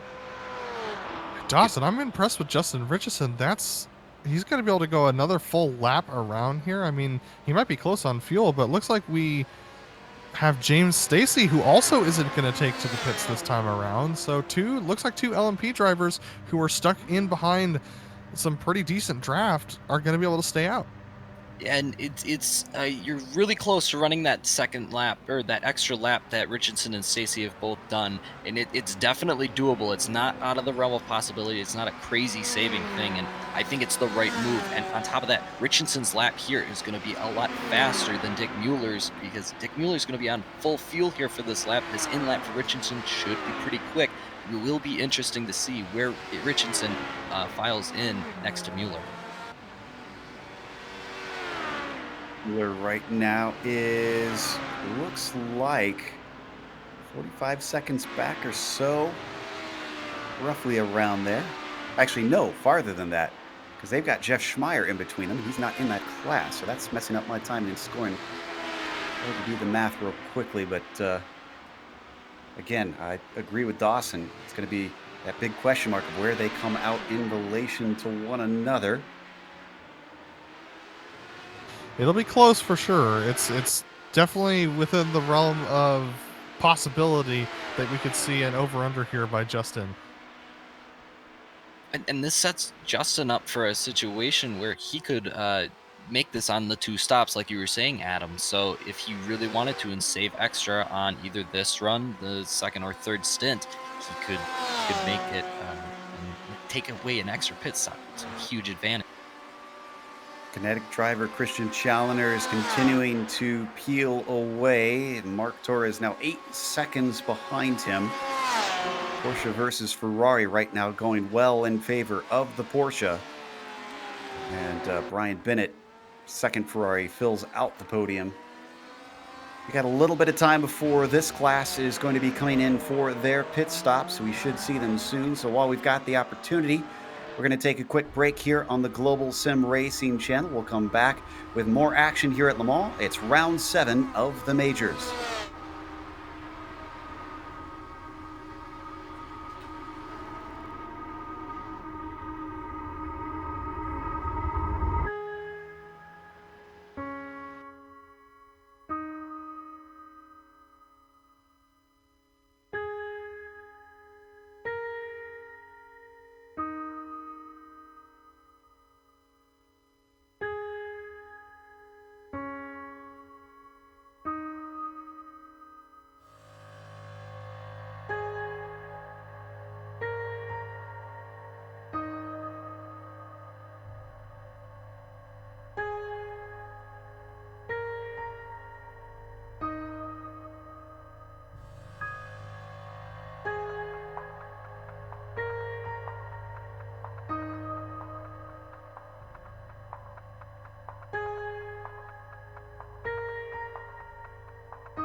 Welcome back to Le Mans. We are watching round 7 of the majors. It's the 2.4 hours of Le Mans. The battle on screen right now is Brett Trocine being chased by Kyle Murphy. That's for 7th in the LMP1s. But our leader up in the LMP1s is Steve Driscoll, who has been up at the top pretty much since the start. Dick Mueller is now leading after the pit stops are done for the LMP2s. And then it is Christian Challenger who leads the GTEs waiting for their first pit stops of the day. A lot of interesting talk going on as well for the LMP2 lead. As we watch, looks like Challenger coming in now for his pit stop.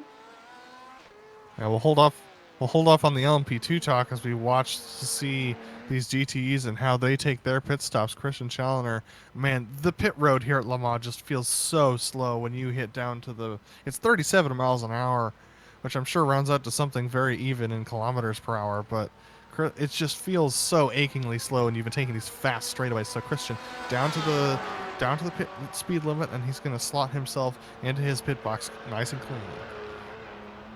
Out to 60 kilometers an hour thanks to ATVO's handy conversion for us there. So Christian in and getting his service. Oh, and I think Trocine had a slowdown because Kyle Murphy just got by quite easily. So that battle we were watching did get settled out. No, it wasn't a slowdown. Trocine went off track. That was at Mulsanne Corner. He had some target fixation, it seems, because Jimbo Pfeiffer was off ahead of him. Meanwhile, we're watching Mark Torres, who has been running second much of the way in the E-Class. He's pitting just as Christian Challenger leaves.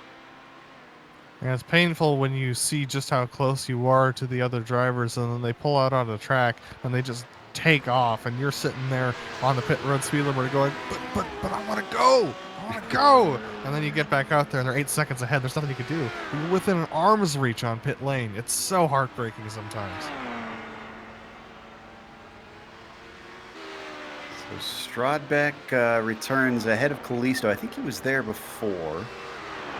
Lionel, one of our former champions here racing in the pro split today. Yet to win a race this season, though. It's been hogged mostly by Christian Challenger, who's racked up 5 of them. Oh, Richard McClure's gone around in the LMP2 class right before we hit the chicane, and this is going to hold up Chris Long a little bit as well. This is the number 29 machine. Chris Long, and it looks like I don't see much damage on Richard's machine, but that was a scary moment for him for sure. I'm trying to see if he hit the wall. I think he may have avoided. This was extremely close if we want to get a replay on the number 29 car. Yeah, here it is. We're going to see it right now. We're on board with him as he's going to take it through these corners here. And, oh, he hits the grass on the outside. Yikes. If he touched it, it was the lightest of grazes. And he kept it going. But he's down in 11th, as you mentioned. He got overtaken by Chris Long. He's just basically plugged himself right up to the back of Chris. See if he wants to save fuel. Certainly does seem here because he's given a big lift on the way into the Michelin chicane. Oh man, you can just see the back end of those LMP2s coming out around these corners.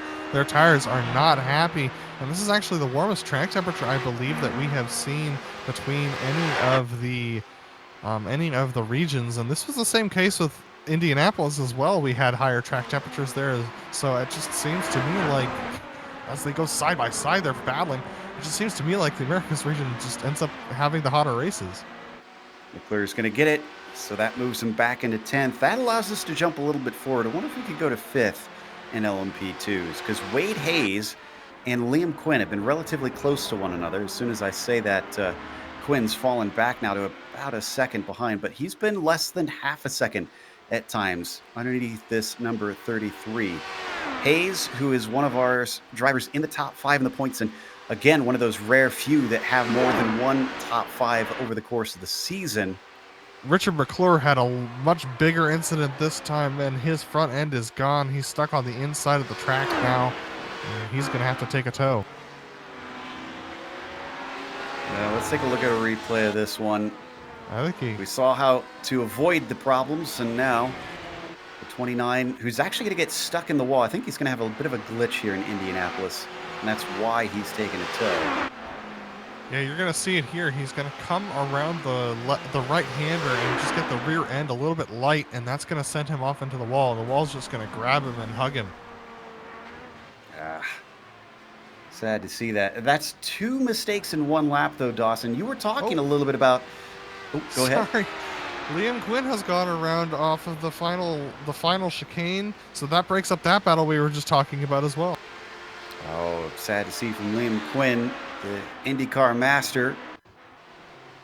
I'm going to take a look at this. I think this was the wheels in the dirt. I think he just caught a little bit of it. Let's see. Coming up to the Ford chicane, he's in that blue car that you see there, center of your screen right now. It's out of this second apex. There it is, right there. Just got greedy. Oh, and he does take contact with the wall. Luckily on these HPDs, that front clip is replaceable. It's about, I think, 7 or 10 seconds. So it's a pretty easy, quick fix. And Liam Quinn is also on that different strategy. So he should be coming into the pits sooner than the rest of the field. So kind of a good news for him. He is only on lap 4 of this stint, though. So this is quite early. But what I was wanting to talk about there, Dawson, with what we saw for McClure, you mentioned not really feeling happy with the car earlier in the race. Almost looked like what we saw out of Richard there. Yeah, and I mean, it's a combination of a lot of things. It's the tires. It's so easy to either like lock them up once the tires get warm. The tires are cold from coming just out on a pit stop, which might have been his problem. I mean, even though you don't replace them, just sitting there, they cool off. And on top of that, this track's still pretty green. You will see it here in about a little bit more time. You'll see the rubber really sticking, and it adds a ton of grip, especially for these P2 cars. So yeah, I mean, the green track, and on top of that, this temperature. I didn't have to deal with this hot of a temperature in my race, but these guys having to do that, and with this new tire model and how finicky it is, we've seen a great battle here. Liam Quinn maybe just going to take it a little bit easier here now. I like where he's at, though. In this draft, that front clip, if he's got any damage and it's holding him back, if he's in this draft, he should be okay. Yeah, look at where he's positioning the car as well. He's positioning it so that that right front is tucked in a little bit further behind the rest of Terry Taylor's car as he steps out for just 1 second from behind the draft. But in order to keep going at speed, he's going to have to do that. Here comes Nick Kuhn zipping past him. But yeah, Liam Quinn, very aware of where that damage is located. Speaking of damage, Michael Morley had a little bit of a touch with the wall on the Michelin chicane. He lost a position to Espedy. Not sure if we want the replay on that or not. Let's take a look at it real quick. I think we got time since we don't have too many battles happening right now. And this just shows how achingly slow a LMP1 wreck can be. It is just really difficult. We're going to take a look at this here. Here he goes through the center of the corner, and he tries to get it turned, and the car just does not want to turn. At those low speeds, you have so little turning authority, and you have to take it so slow, and it actually holds up a couple of the GTLMs that were behind him. But Morley now falling back from Espedy, he might have taken a little bit of damage from that nudge.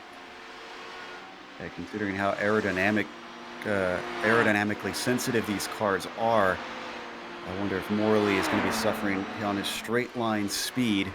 He's about 1.3 behind Espedy, who overtook him from that mistake. We'll keep an eye on that gap, see if he's pulling away as the 06 comes through the Porsche curves. And I did see David Warner just took his pit stop this lap. Yeah, Michael Morley, we just saw on screen, going extremely wide, so he definitely has something wrong with the front end of that machine. He's going to stay out, but, I mean, the front tires on that thing, either that or the front brakes are just gone. Maybe a little bit of column A, maybe a little bit of column B. This is David Warner now on screen. He settles back into 10th, unfortunately, in an alternate strategy compared to everybody else due to a wreck early in the race. Had to come in, take that spare car. So he is on fresher tires than all the other LMP1s around him right now, but the next nearest LMP1 is 14 and a half seconds ahead. That's Jeff Schmeier sitting in ninth.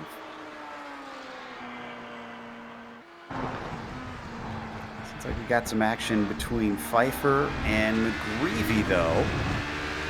And that's Brian that you see directly ahead. We're riding on board the yellow car of Jimbo Pfeiffer, who's got a good run into Dunlop Curve. This is the inside, but it's going to switch to the outside. But McGreevy can't find enough grip. He's going to let him through. That was really close from Pfeiffer. He almost got it too loose going into that turn right there. That would have sent the car around right in front of McGreevy on his exit. But Pfeiffer able to get the job done, able to get the tires woed up there, and puts some time on McGreevy. McGreevy looking like he's struggling under these conditions right now. We didn't see it on the live stream, but these two actually made contact in the Fords way earlier in the race. So they've already kind of had a little bit of a situation. And I don't know if there's bad blood. Maybe they got over it, but there has been close racing between these two, and I guess it's continuing now.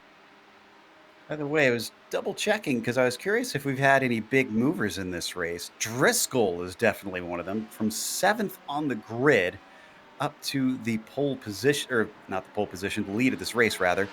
And then another good one worth mentioning is Espedy, who sits in 5th. He started 9th place in this race. Yeah, and it's even more amazing when you've been following his race the way that I have, which is that Espedy has had probably a couple more off-track excursions than most of the drivers, and he's still up in 5th place. He's had to claw his way back from as far back as 7th or 8th about 2 times. And so Espedy is very quick. If he could have a little sprinkle of consistency in there, we could see him up there battling with Driscoll for the lead. And Dawson, you touched on this earlier as well. You were saying that a lot of times this race comes down to who keeps it together, who plays it cool over the course of it. And even with the problems, it seems like it's paying off for Espedy. Yeah, and I mean, you want to push your car as hard as it is. My teammate Trevor put it perfectly. This is a 2.4-hour sprint race. That's how you got to run it in these. But those mistakes, they add up. Every slowdown, you lose about a second to a second and a half, depending on how much leniency iRacing gives you. So you add up 3 or 4 of them in a race, and you're looking at a couple positions that you could be losing depending on where you're at. So keeping it clean, really important. But again, it's a 2.5-hour sprint race that these guys are trying to do. We are past the first hour mark. So we check in on our second place driver in the GTE class. Christian Challoner seems to be continuously pulling away. Also had, it looks like an early stop for Liam Quinn. No surprise there. Guess he was tired of that aero resistance on the long straights. He's coming in for that fresh clip. Good news for Torres is he's got 8 seconds back to Waring. Andrew, who was much farther up at the front of this GTE class at the start of this race, settled into 3rd. At least he stopped the bleeding there, and he's still on the podium. Yeah, and it's a little bit surprising to me to see the GTs this spread out. I mean, it's something that we don't see that much in the real-life counterpart to this, the Le Mans series here at Le Mans. And I've seen it in each of the different regions that we have in the majors. We've seen this much, like this big of a spread between our GTEs. And I think part of that has to do with the amount of traffic that they're dealing with on track. It just makes it so that they can't run their optimal lines through the corners, and it might even upset the tire equilibrium as far as temperature goes a little bit, so that makes things even more challenging. And when you can't run your rhythm, I mean, Dawson, you can speak to this, it can throw off an entire lap. Oh, definitely. And if you can kind of get in your head like I do sometimes, I get in my own head and you think, I made that mistake. Now look at all this time. And you're just thinking about it and your mind gets going. It's really easy to, we saw a couple drivers earlier on make 2 mistakes in 1 lap. I mean, it's that easy. The tires, like you mentioned too, a couple lockups, and you can go from, hey, maybe I can triple stint these tires or double stint these tires. So all of a sudden, you've changed your entire strategy. I need to pit because these tires are shot. And LMP2s, we got a little bit of action down in 13th. That is Duhamel and Barnes getting close to one another. Also keeping an eye on 5th.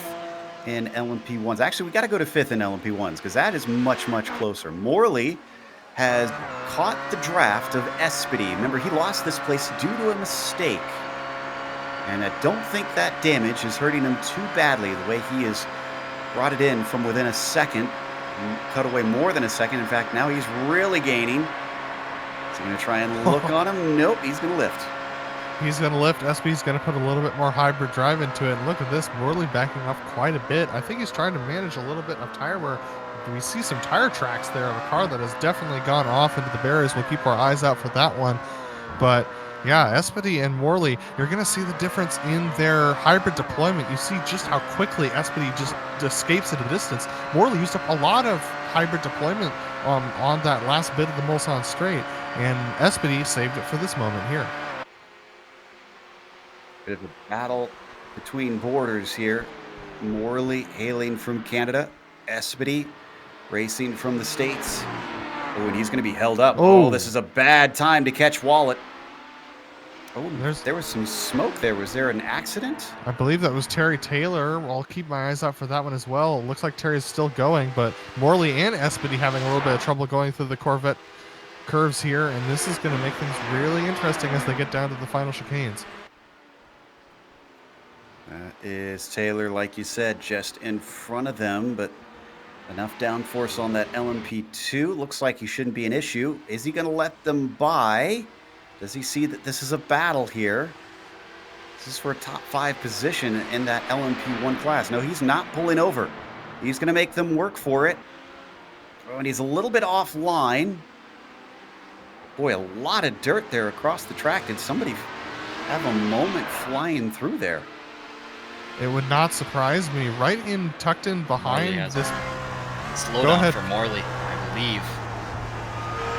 Yeah, Morley has a slowdown, I think. Yep, he's dropping off. Good catch there. What was with a couple tenths is now up to 1 second.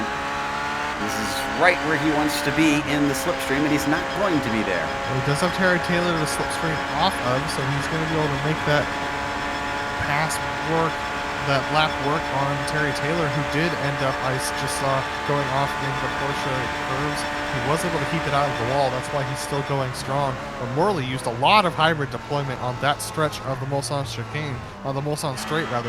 So out of this chicane, how much is he going to have left for the rest of this lap? And how much is it going to matter? Can he catch back up to Espedy and get back into that draft so he doesn't have to use quite as much deployment? Boy, Morley really caught a break there. Espedy getting held up for that straight by Taylor. I mean, obviously it's just how racing works, but able to stay in that slipstream after his mistake.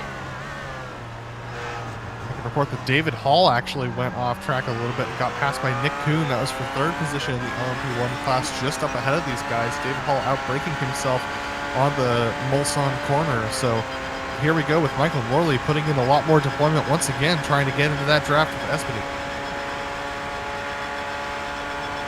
Closing in, he's closing in. This is very similar to what we saw last time around into Mulsanne corner, where he gets right up behind him.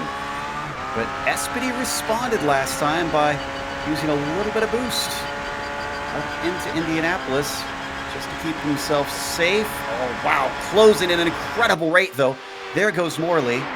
Espedy does not have the same response. So Michael finally regains 5th place, but they are in traffic. That's Wade Hayes just in front. Is he going to play a part in this? This is one of the scarier places to catch a lapped car, because this definitely holds you up a little bit on the exit. But Morley putting down a decent amount of deployment. But does Espedy have more deployment for this part of the track? Yes, he does. He launches off with a decent squirt of deployment there. He's going to fly straight by Morley and retake that position as they head towards the Porsche curve. Adam, he wants that track position here in these technical parts, Dawson. Yeah, you're dead on, Adam. You talked about right after Tete Rouge, Morley using too much, and I think that's exactly what happened there. He kind of caught him back out. And some drivers like to do deployment manually. Some like to let the automatic deployment take over. But Morley just really struggling with the Corvette curves. He falls back a little bit, and Wade Hayes actually gaining on him. So I think Morley's out of hybrid deployment at this stage of the lap. And this shows that the LMP2s, even without the hybrid deployment, oh, that's very tight for Morley there and Hayes. Morley, yeah, he's completely out by the time you reach the end of that lap. Oh, we had a big accident with Rob Gall and Dick Mueller. Dick Mueller, who was he leading before? He was. Yes. That was our leader. And this happened in the Forest S's. Let's take a look at the replay here. This is race changing, and I'm trying to figure out, did Dick Mueller. Rob made a mistake. Yeah. Dick Mueller third now in the, well, he just took it to the pits, but in the LMP2s. This is the number 84 that we're looking for that runs into him. It happens at the exit of the Forest S's. Yeah, perfect timing here.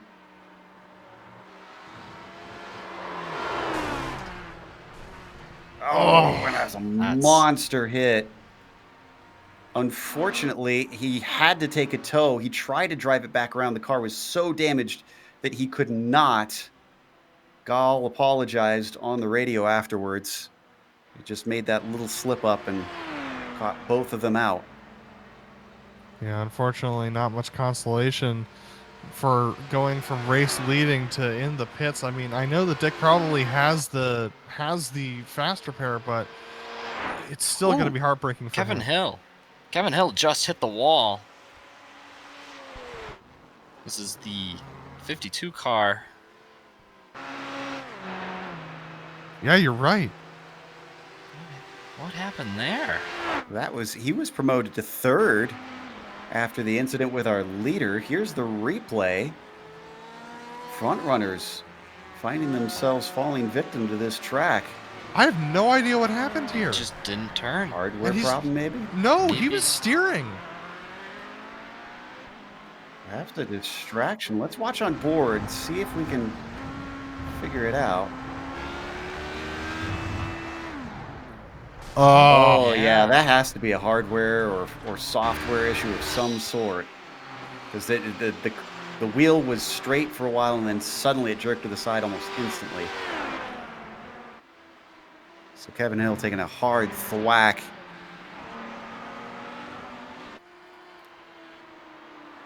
And as we go to Kuhn and Hall, this is for third place. This is on the podium in the LMP1 class. Worth noting that podium is incredibly spread apart. Kuhn has no chance of trying to get up ahead. Oh, as that's a big mistake from Hall. Hall is really struggling. His last lap was a 3:35 compared to Kuhn's 3:27, and this lap is not going to be much better either. He still puts in a 3:27.1, but these drivers are a full 3 to 4 seconds off of their fastest times, and that all comes down to this temperature. If we could pull up the weather for 1 second, the temperature has climbed a lot since we last checked. It is now up to 89 degrees on track, 32 degrees Celsius. That is extremely high, and it's only going to keep climbing as we're only at 10 a.m. virtual standard time. Should be seeing fresh tires put on the cars soon because everybody is 10 laps into this stint. As I was mentioning before, Driscoll over half a minute ahead of second place LaHerbier. LaHerbier just about the same distance ahead of Nick Kuhn in third, who was under threat, at least for a while, but Hall's now having to regain that time. So the top three are just running their own races, and they've got over an hour left to go. And if we could check out P5 in the LMP1s, Austin Espedy and Kyle Murphy are having some interesting moments with some lap traffic that's brought them together. Michael Morley has fallen off of these guys, and Kyle Murphy actually just took a really scary line through that corner coming back onto the Mulsanne chicane, the Mulsanne straight rather, and Espedy has been able to pull away. When did we see Espedy, Murphy got by Morley then, I believe it is. Because Espedy's still in fifth. Yeah. Whoa, Morley just had a huge problem. We've got pit stops happening, but on screen, you just saw Michael Morley absolutely blow through the Forza chicane. Everything's cracking off here. Yeah. Everybody's starting to feel a little bit of that wear and tear mentally. Looked like a little bit too much rearward brake bias, and the thing just snapped on him. He managed to keep it straight and not hit anybody, but that's huge. And while we were watching that, Justin Richardson had an off on turn 2, and that puts him behind Travis Worling. So now he's behind, once again, another LMP2 car, as we see Lyndon Swaby taking a pit stop. This was to handle some of that damage that he had go on and also get some fuel in that machine. So just a lot of things happening at once here, just like it was at the beginning of the race. Here's that battle for the lead down in the LMP2s. I can tell you that Driscoll has also reached his pit stall for his scheduled stop. We're on board with Worling, looking back at Justin in that 828. He's not close enough to attempt to pass into Indianapolis, and both of them looking smooth through there. All of our LMP1 drivers now cycling into pit lane as they're at the end of those fuel tanks. Richardson back in another draft. Is he going to be able to do another 13-lap stint here? He's going to have to stretch it out. He would have another 4 laps after this one to make. I'm not sure if, depending on how much he's been saving. Yeah, and he's been without a draft for quite a while, so I'm not sure whether he'll be able to make that, you know, that long stint another time. And he's also falling back from Worling, who's pulling ahead. So Richardson might be trying to do it on his own, as we get Nick Kuhn, David Hall also into the pits, Vincent Laherbier in from second as well. But Steve Driscoll already out and clear in the lead of the LMP1s. So Worling is going to stay out for this lap. He still leads Richards as we watch Driscoll back out in front. There's Laherbier back into second. Not really any changes that we can see. Hall and Kuhn might have a swap around depending on how their pit stops go, since they've been quite close to one another for some time. Espedy now in pit lane, so is Kyle Murphy. Still curious when Murphy got by. Oh, and Morley stays out. Morley is going for another lap. That's pretty interesting. I mean, his pace has been a little slow, but not super slow compared to his other drivers. So as he stays out, Nick Kuhn, I believe, is going to be able to pull out ahead of David Hall. All right, so Kuhn effectively up to third, we think, even though he's going to return in fourth. We're waiting on Morley to take his pit stop. Nearly at the 1 hour to go mark. I believe Wade Hayes, yes, Wade Hayes is in pit lane, taking, I think, a scheduled stop here for his team. So is Chris Long just behind him. Actually, Joe, this is early, and he's going to put tires on. That might play a factor. He might be taking his short stop now, getting those tires on before everybody else. And if he does that strategy, well, if he does that, I think he ends up taking a longer stint on fresher tires. Correct me if I'm wrong, Dawson, Yes. Which makes his last stint on worn tires the shortest one he takes during the day. So I like this move, actually. This is a good idea by Hayes. He's going to come out right behind Kevin Hill. which I'm not sure if that's what he wants or doesn't want here, because it could give him the slipstream, but at the same time, could slow him up, depending on how things go. Hill Hill has just stopped. So they are on the same strategy. So our furthest up person who has pit twice in the LMP2s is Eric Smith in the 5th position. Everyone else up ahead of him has yet to stop. As James Stacy, Terry Taylor, Justin Richardson, and Travis Worling, as we're watching on board with Wade Hayes as he's about to get passed by Jimbo Pfeiffer, who has yet to stop in the LMP1s as well. This is not exactly what Wade wants to see. Yep. easily by as they weave through the Forza chicane. Now maybe he could potentially latch onto the back of him, help himself out here. The car picks up speed, heading down the Mulsanne straight, and keeping an eye on Morley to make sure that he can make it to pit lane on this 12-lap stint. Repass by. Slipstream going to allow him to take the position back as they break for the second chicane. Very clean from both drivers, and look at the fresh tires giving a little bit more grip to Wade Hayes as he pulls off the corner. But Jimbo Pfeiffer not really letting go at this point. He still might have an opportunity as they come to the Mulsanne corner.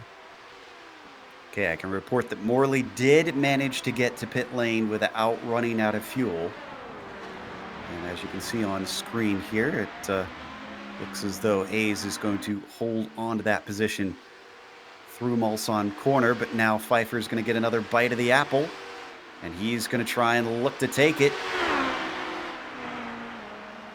Easily by on the run up to Indianapolis.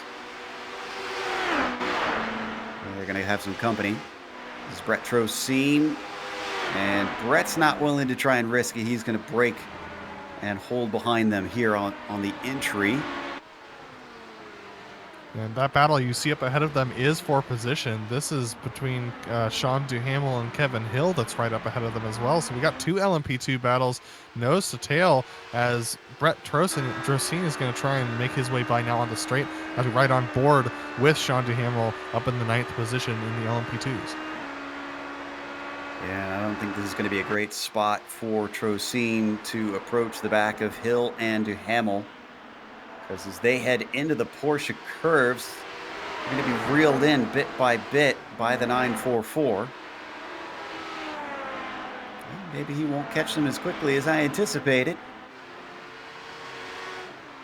He must be out of deployment because he's getting caught by the other LMP2s behind him. Jimbo Pfeiffer's actually going to get held up here off of the corners before the final chicane, so he's going to have to brake early. This is going to bring Wade Hayes back into the picture with Jimbo Pfeiffer. Ooh. Meanwhile, Hill with a good run as we watch from on board with Pfeiffer. Held up big time there. Oh boy. Duhamel not overtaken though. So now they've got Jeff Schmeier in the mix. Also another one of our LMP1s just coming out of pit lane. And I think Kevin Hill's going to be able to take advantage. Oh! Trocine splits the middle. Was there contact? No, but man, was that close. I mean, that's risky when it comes to anything. And Kevin Hill's actually going to gain a little bit on Trocine here. Trocine's going to have to get a little bit of boost there to try and get onto the Mulsanne straight. Well, he's going to get held up. Hill's held up. Pfeiffer with an opportunity now. We had a little bit of chatter from Hill telling Trocine that was bold in his words. See from above, this will give us a great angle on this. He sees the mess ahead of him. Yeah, no, I wouldn't ever go for that move. not in my lifetime. Meanwhile, as we come back to that four-way fight now, Pfeiffer leads Hill, leads Duhamel, leads Hayes. A little bit of a break between them. Duhamel falling off of Kevin Hill, unfortunately.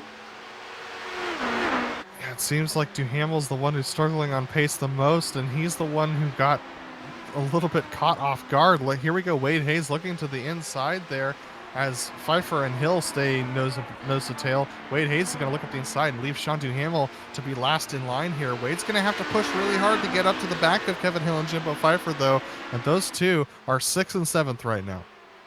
Did something happen to L'Herbier? Because he's in the pits, and I thought he had one pretty recently. Unless he's starting to work backwards here. He has right front damage entering the pit lane. Back to see if it happened. It was a long time ago. I'm not finding it so far. I'm on the Mulsanne. Really having a hard time hitting his box as well. So I think, oh, he did it. Ooh. Yeah, it was on the Right before the Dunlops. Yeah.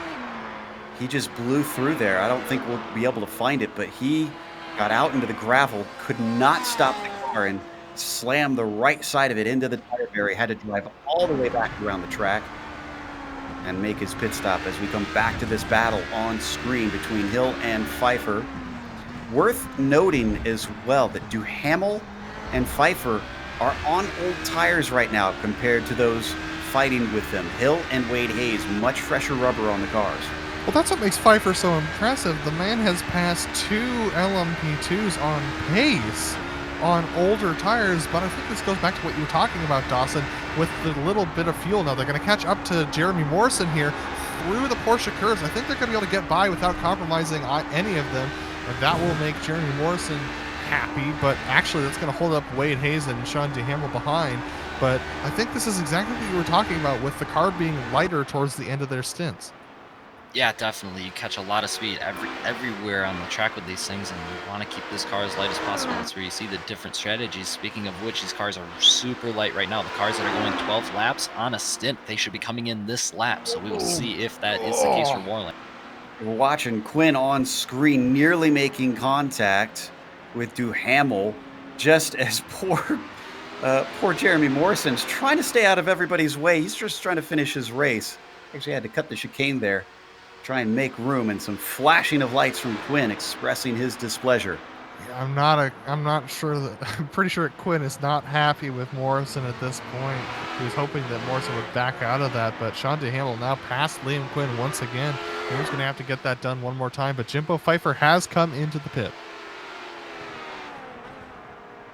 It looks like he's taking scheduled service.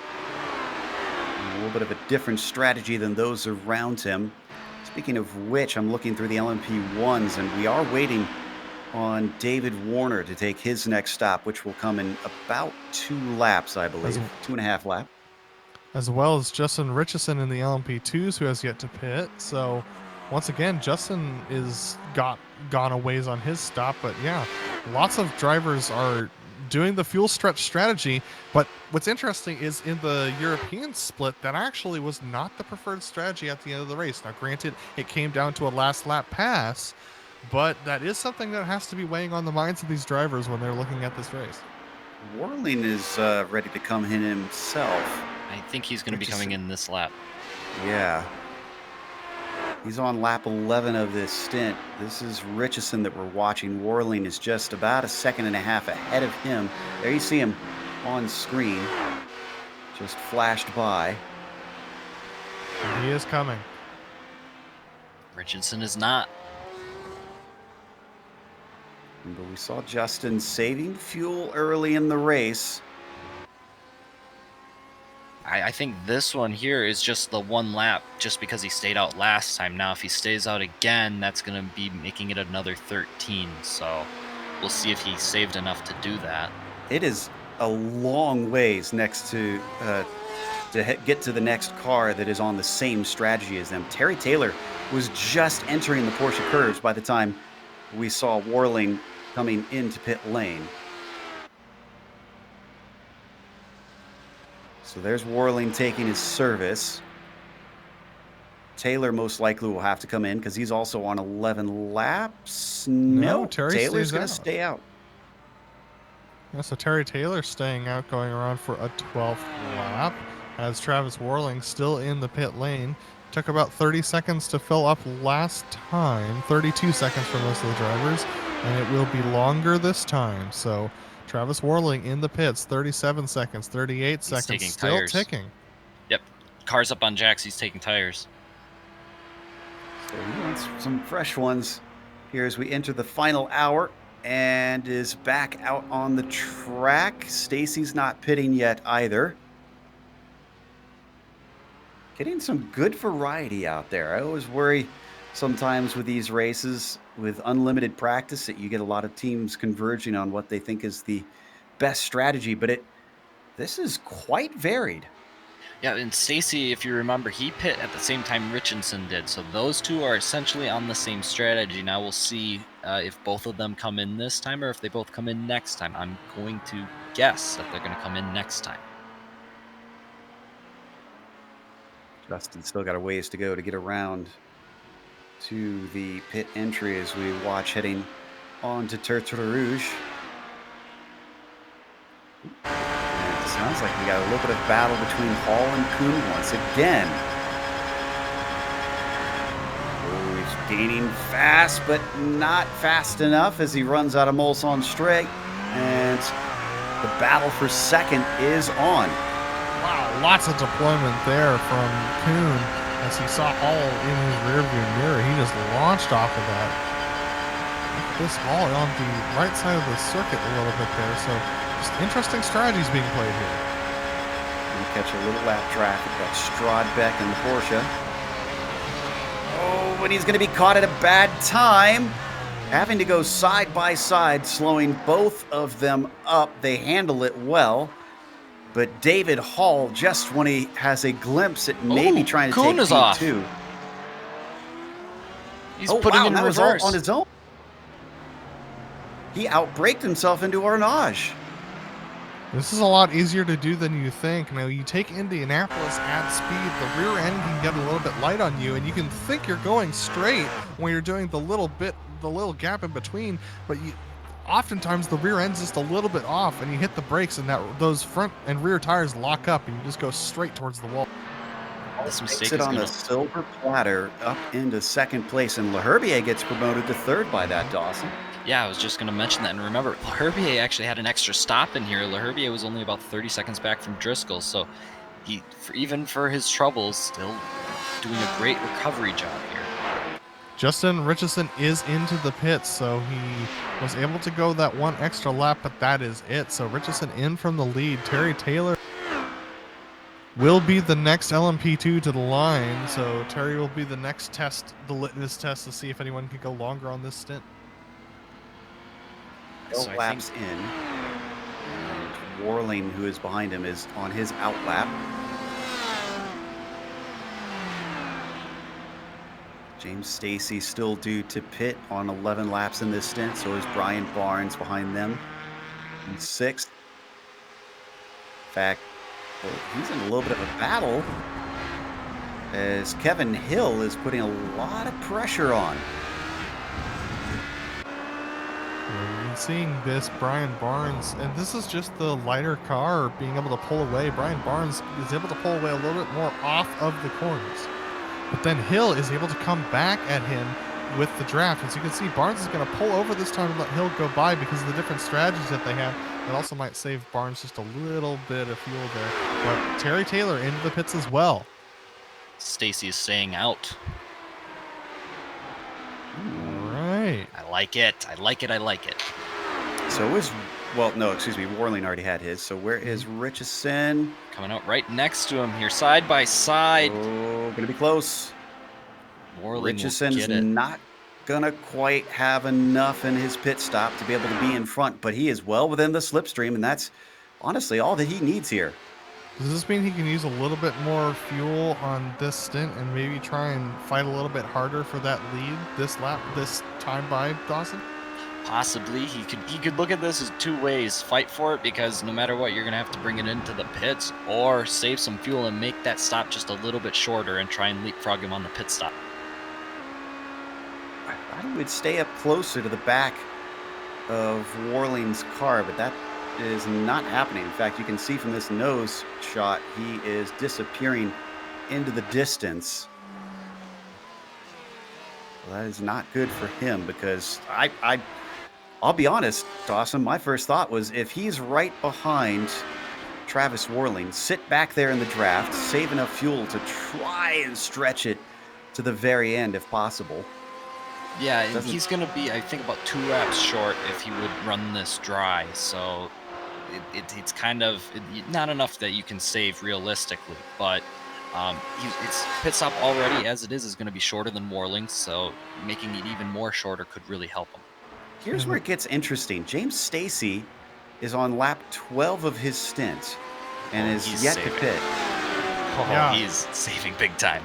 He's the guy I got my eye on because he is only 7 seconds back of Warling. So even with all the saving he's been doing, he's not that far from the lead. Well, but he needs to take the stop, though, remember? Yes, but he might be able to save enough to make it to the end on this next stop if he's playing his cards right. He's definitely lifting. You can hear it on stream right now. Big time. Yeah, He might be. There's a chance that he might be trying to do the 14 now. If his strategy is to make this a 2-stop and he's going to make this 14 now, I'd put him in a great spot. It's not going to be enough because if you look, he's still in third and still hasn't taken his second pit stop. So it's not going to be enough to win him the race, but it'll get him on the podium. Absolutely. That'll be a nice little feather in his cap. He started 27th overall. Where did he start in class? We missed a lead change in the LMP2s because Richardson is up ahead of Warling by 1.5 seconds now. Okay, let's take a look at that. See if we can figure out what happened. It was a slowdown. Swap that around. It was a slowdown. Oh yeah. Those little green cones that they have there on the inside, you can cut that corner a little bit over that curb, but once you start touching them like he did, he kind of ran them over essentially, and that's when you're going to get your slowdown. Not a good straight to get that slowdown on. Complexion changes once again for the lead in the LMP2. We talked about how crucial they are. Dawson was saying how much time it costs you. Right on board with Warling right now, still trying to chase him back down and get that lead once again. Stacey's saying out. You might be right. This might be that 14-lap stint. He's going to be able to make it to the end. Yes, absolutely. He's going to be pretty good to the end, actually. As long as he can make it back to pit road. This is impressive stuff. I mean, he's only 9 seconds. He's only about 11 seconds back of the lead. If he saves a pit stop, that saves a minute on pit road. I mean, if he can do this, he's going to be out in front with quite a gap. And he can, at that point, he could push, couldn't he? Because if he's only doing an 11-lap stint, yeah, he can go all out. And I really like that he's doing this 14 on his second stint and not his third stint. So I did my 14 on my last stint, and I also didn't take tires because I figured I wouldn't be pushing, so there's no need for tires. I like that Stacey's doing this 14 now. He's on the old tires. He's going to be able to come in, put fresh tires on, and push for those 13 here at the end. Let's head to P5 in the LMP2s because Kevin Hill still has Wade Hayes all over the back of him. As we're sorry, we were on the leaders there, but yeah, this might be a more interesting battle that we're watching on screen now with Hill and Hayes. If he's trying to get by, this will determine it right here. He's going to take a peek as they come up to the braking. No, he's not quite going to go for it. Yeah, it would have been a pretty brave move to try and make there, but unfortunately, by having to brake that early, he also compromises his line by entering on the inside, so this makes him a little bit slower for this next straight, which means he likely won't have an opportunity to attack into the next chicane. He's staying right in the tire tracks, though. As they come up to the braking for the Michelin chicane now. No nose being shown. So, yeah, you were right. He's just going to sit right there. By the way, Warling and Richardson, Travis might be trying to save fuel himself now that he's sitting behind him. Well, Nope, maybe not. He took a little look. I don't know if he knows what he wants to do right now. It seems like he's a little non-committal, and that's kind of a scary point for Richardson to be in. But yeah, this could be interesting.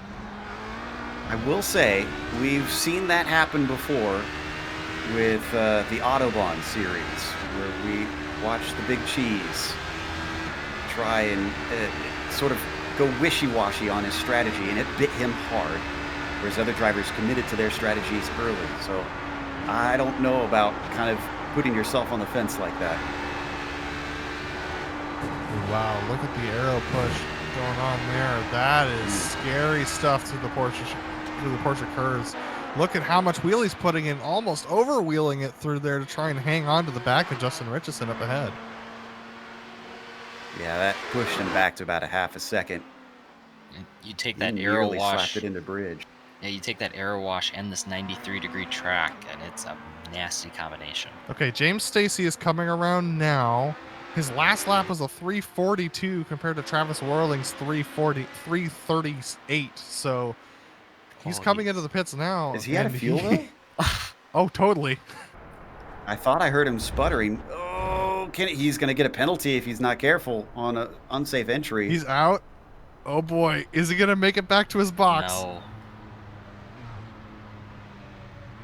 No. He's chugging. So close. This is going to cost him time. Now he's on the limiter. He's just barely under the right speed. If this is his box, he's gonna have made it. Yes, that will have cost him time, but will it have cost him enough time? Oh man. Taking it right down to the droplets. Was he shutting the car off there to try and get every little bit? Because he was sputtering for a long time. He was sputtering out of the Corvette curbs. Yeah, pulling a NASCAR move, cutting off the ignition and clutching it, and then turning it back on. Well, it'll be a long he stop should for absolutely him, make it to the finish from here. Oh yes. Oh man. This will be easy. This might be 12 laps even, and no tires. No tires. 33.8 stop. Did he take tires on the last one? Long stop. You know, I'm not sure. Well, I mean, if you're not pushing. But no, he should be fine on fuel here, though. That's the thing. Right. Oh, I guess, yeah, save tires. Oh, man. On this, I'm just saying. Learning lessons here. Well, yeah, okay. Our track was colder, and my percentages for my tires were around 40%. It was not fun. It was very scary. I can't imagine what this would be on this track. By the way, we just had a pass for fifth in the LMP1s. Morley got by Espedy. That's been an ongoing battle in this series, those two. But he's got They're not done yet. Look at this. That's Morrison yet again. I'm pretty sure. Oh, there's contact between Morrison and Espedy there. This race is turning out to be a really interesting strategic one. If we could jump to the lead in the LMP2s rather, Justin Richardson and Travis Whirling side by side as they're about to head up to Indianapolis, and Whirling's able to get by. An easy pass, it almost looked like. I think Richardson gave it to him. He saw his game and just didn't want to try and let him save fuel. So they're going to now be Warling, your leader here in LMP2, and the blue and purple car, and then the blue and red. That is Richardson riding in second with him.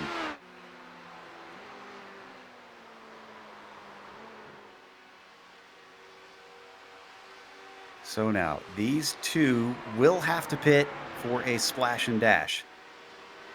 Stacy not likely to get by them since he had a very long stop. But the question is, will he catch up to Eric Smith? With him sputtering, Smith was about 8 seconds behind, I want to say, before the pit stop. Smith's on a bit of an unusual one, too. He's actually 8 laps into his stint. Is he splitting this up evenly? And the leader in the GTLMs is in, actually. Andrew Waring in. He's the provisional leader, but Challoner already pit laps ago, so Mark Torres as well. So Waring and Bennett into the pits now from third and fourth provisionally. Something other interesting. I know we haven't really given enough love. This GTLM class has had a big spread in their leads and gaps, but Torres has kind of closed the gap on Challoner here. It was around 3 seconds last I checked. Yeah, I think that was up to 8 seconds at one.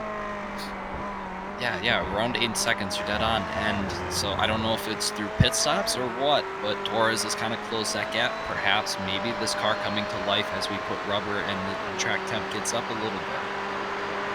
Could be. I guess if you want anything, you want a well-handling car at the end of the race when you can really push. So maybe he anticipated that the temperatures would go up. Right now it is 10:30 a.m. virtual standard time, and the track is at 94 degrees Fahrenheit. That's the hottest it's been all race long. It's not going to quit because it's still got 40 minutes left to go. Challenger, once again, your leader now that he inherits it back. It's 2.5 seconds back to Torres, who we've been following. Christian Eisler trying to recover. He is in 3rd place and is about 6 seconds back.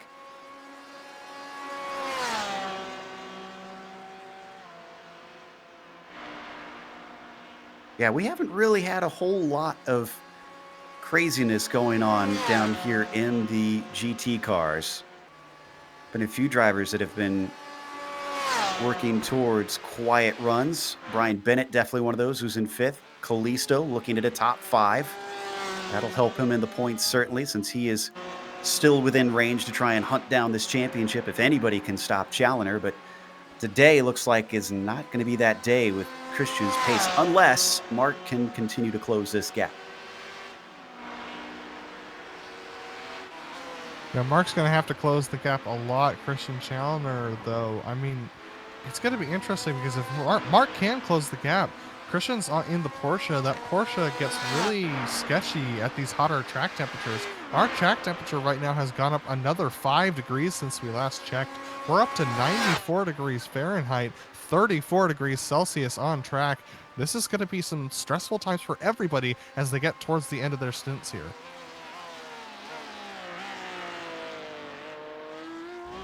Seen a couple more drivers pitting in the LMP1s. Jeff Schmeier is now heading to his pit stall.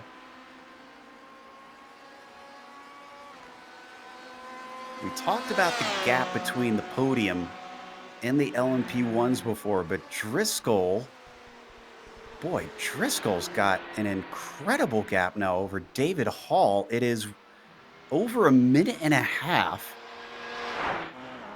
I mean, and he's also on the same strategy as Hall, but the real difference between Hall and Driscoll and Leherbier and Driscoll is that both Hall and Leherbier have had off-track moments. Driscoll has had none so far. Now, granted, knocking on wood, we might give him the commentator's curse here, but this is going back to that clean race that we were talking about before we started this broadcast. It's exactly that.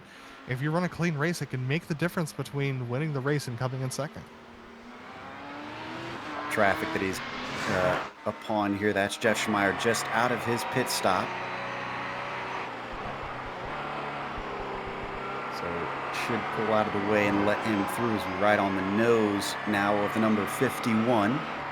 Driscoll looking to become another driver here. Actually, the first driver besides Challenger to take multiple victories this season in the Americas region. Well, that's pretty easy to do when Challenger's in a different class. True. Well, not easy, I should say. I mean, 6, yeah, if he finishes those. Yeah, the level of competition is really high. So, I mean, I'm not saying that it's actually easy, but without Challenger to deal with it makes it so you don't have to pass him on track. Share max points, which won't hurt him, but it also won't necessarily help him, which is what he wants right now, is to close the gap. Driscoll's 357 back from Challenger. Not impossible considering first place gets you 500 points. I mean, can you imagine how heartbreaking it would be to go through a full 2.4-hour race to to put in hundreds of laps around Le Mans and then come out of the other side without having any points change whatsoever between you and your competitor? Well, sometimes that's the name of the game. You got to position yourself, and he's got to hope that Challenger makes mistakes later on in the season. A win is the best he can hope for.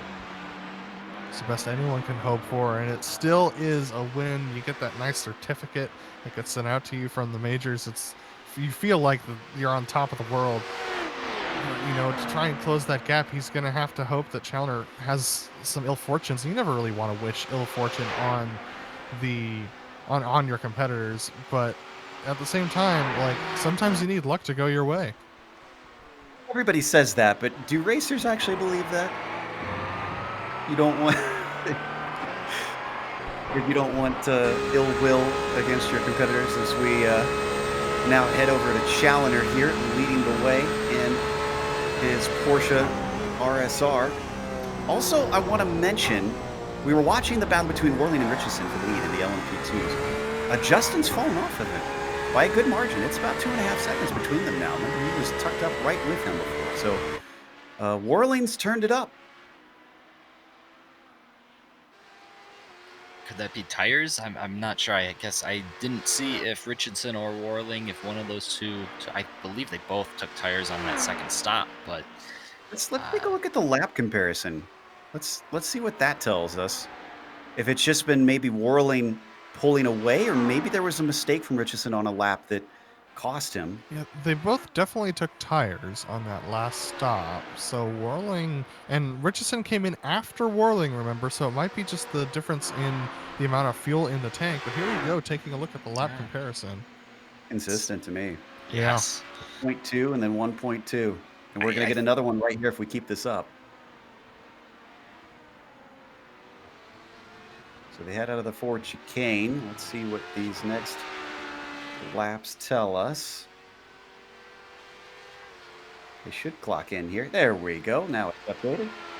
That's another half second that Worling's pulled away. It's not quite the same, but yeah, that to me looks like that Justin just, once he lost the slipstream, that was lights out on that fight.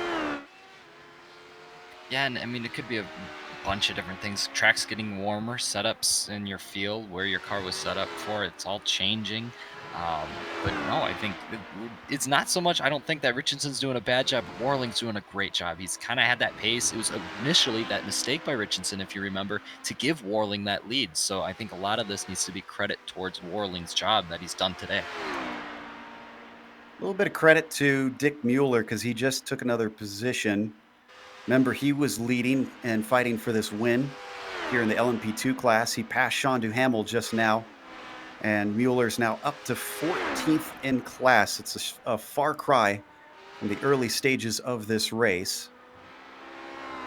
And another thing to keep in mind, for the reason that Mueller's still running, and keeping it going, you need to get past that 3/4 mark. And we are just past that now. So he's going to be able to score points. And if you don't finish and don't complete 3/4 of the race, I think we've mentioned it before, you don't get any points for the week. And that's a killer for you, your driver standings, the teams, all of that. So it's really important for these guys to do their best, get the cars out there, and try and get to that 3/4 mark.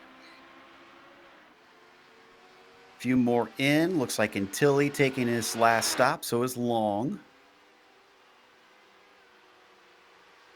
So that's a few more figuring out how to get to the end of this race. They are a lot more comfortable.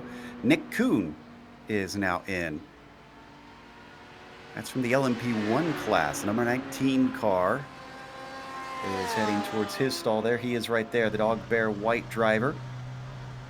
Oh, big wreck. James Stacy making contact with Brian Bennett. Brian Bennett was in third position in the GTLMs, and this happened just coming right before the Mulsanne chicane. So that was a big accident between James Stacy. This was our driver that we were talking about. And unfortunately, actually, it almost looks like Le Herbier had a little bit of a part in that, because Le Herbier made contact with Bennett first. No, I don't think that was Le Herbier. It looked like a P2 car. No, that was Le Herbier. That was definitely Le Herbier that made first contact with Bennett, and then Quinn made contact, who is an out. I see. Stacy got the worst of it. So Bennett was basically there it is right there. Bennett was a pinball. Yeah, at some point, there's not much you can do as the Ferrari. You just have to try and hit your marks, and then you get set three wide through that corner. It's never going to work. Someone's going to come out the worst for wear, and it ended up being Stacy taking the paint. And Stacy he had that ambitious strategy. I would have loved to see how that ended up. He's got to have severe damage now. Yeah, that front clip is bad, and Halleck's right behind him, and he's catching him big time. I know as a commentator, you're not supposed to root for anybody, but I was rooting for Stacy. I loved that strategy. I really hoped it was going to work out for him, and I thought he had a chance at a podium today, but it just sometimes it's not in the cards. We have to stay impartial, but you can't help but love an underdog, and Stacy was kind of filling that role today. There's the car right there, the red, black, and white machine of James Stacy. for Pneumatic Motorsports. And you saw just how He's much falling down in to Tilly. 11th already. Yeah.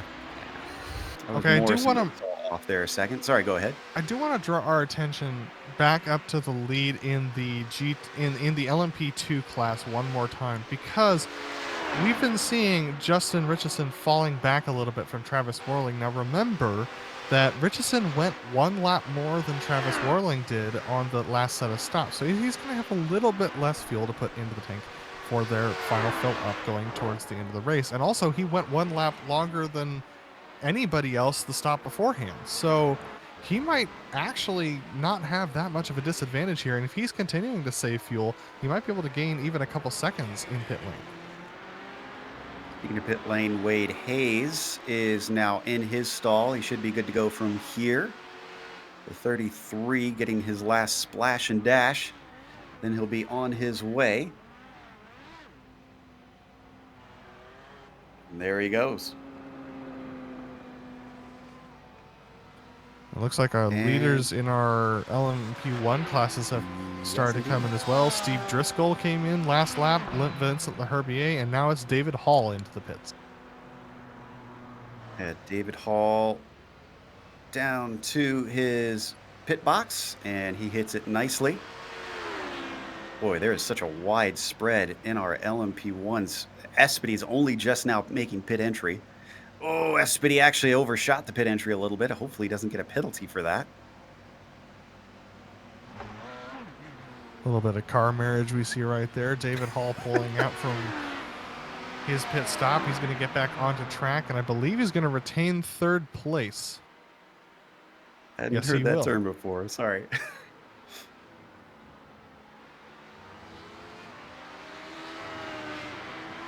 Back out onto the track and good to go to the finish of this race from here on out. Espedy also finding his box. Morley stays out though. Oh, actually, no, Morley has pitted a lap ago, so he is good to go.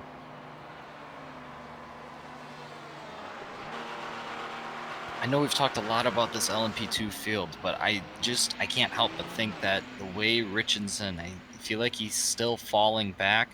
I believe he might be saving fuel again. I thought that he would have to do 15 laps in order to make it. I think it's going to be close. Maybe 14 will do the trick to the end. But at this point, it's about 30 seconds behind him to the next car. So he's got plenty of time to work with as we're going to switch over to the GTE cars.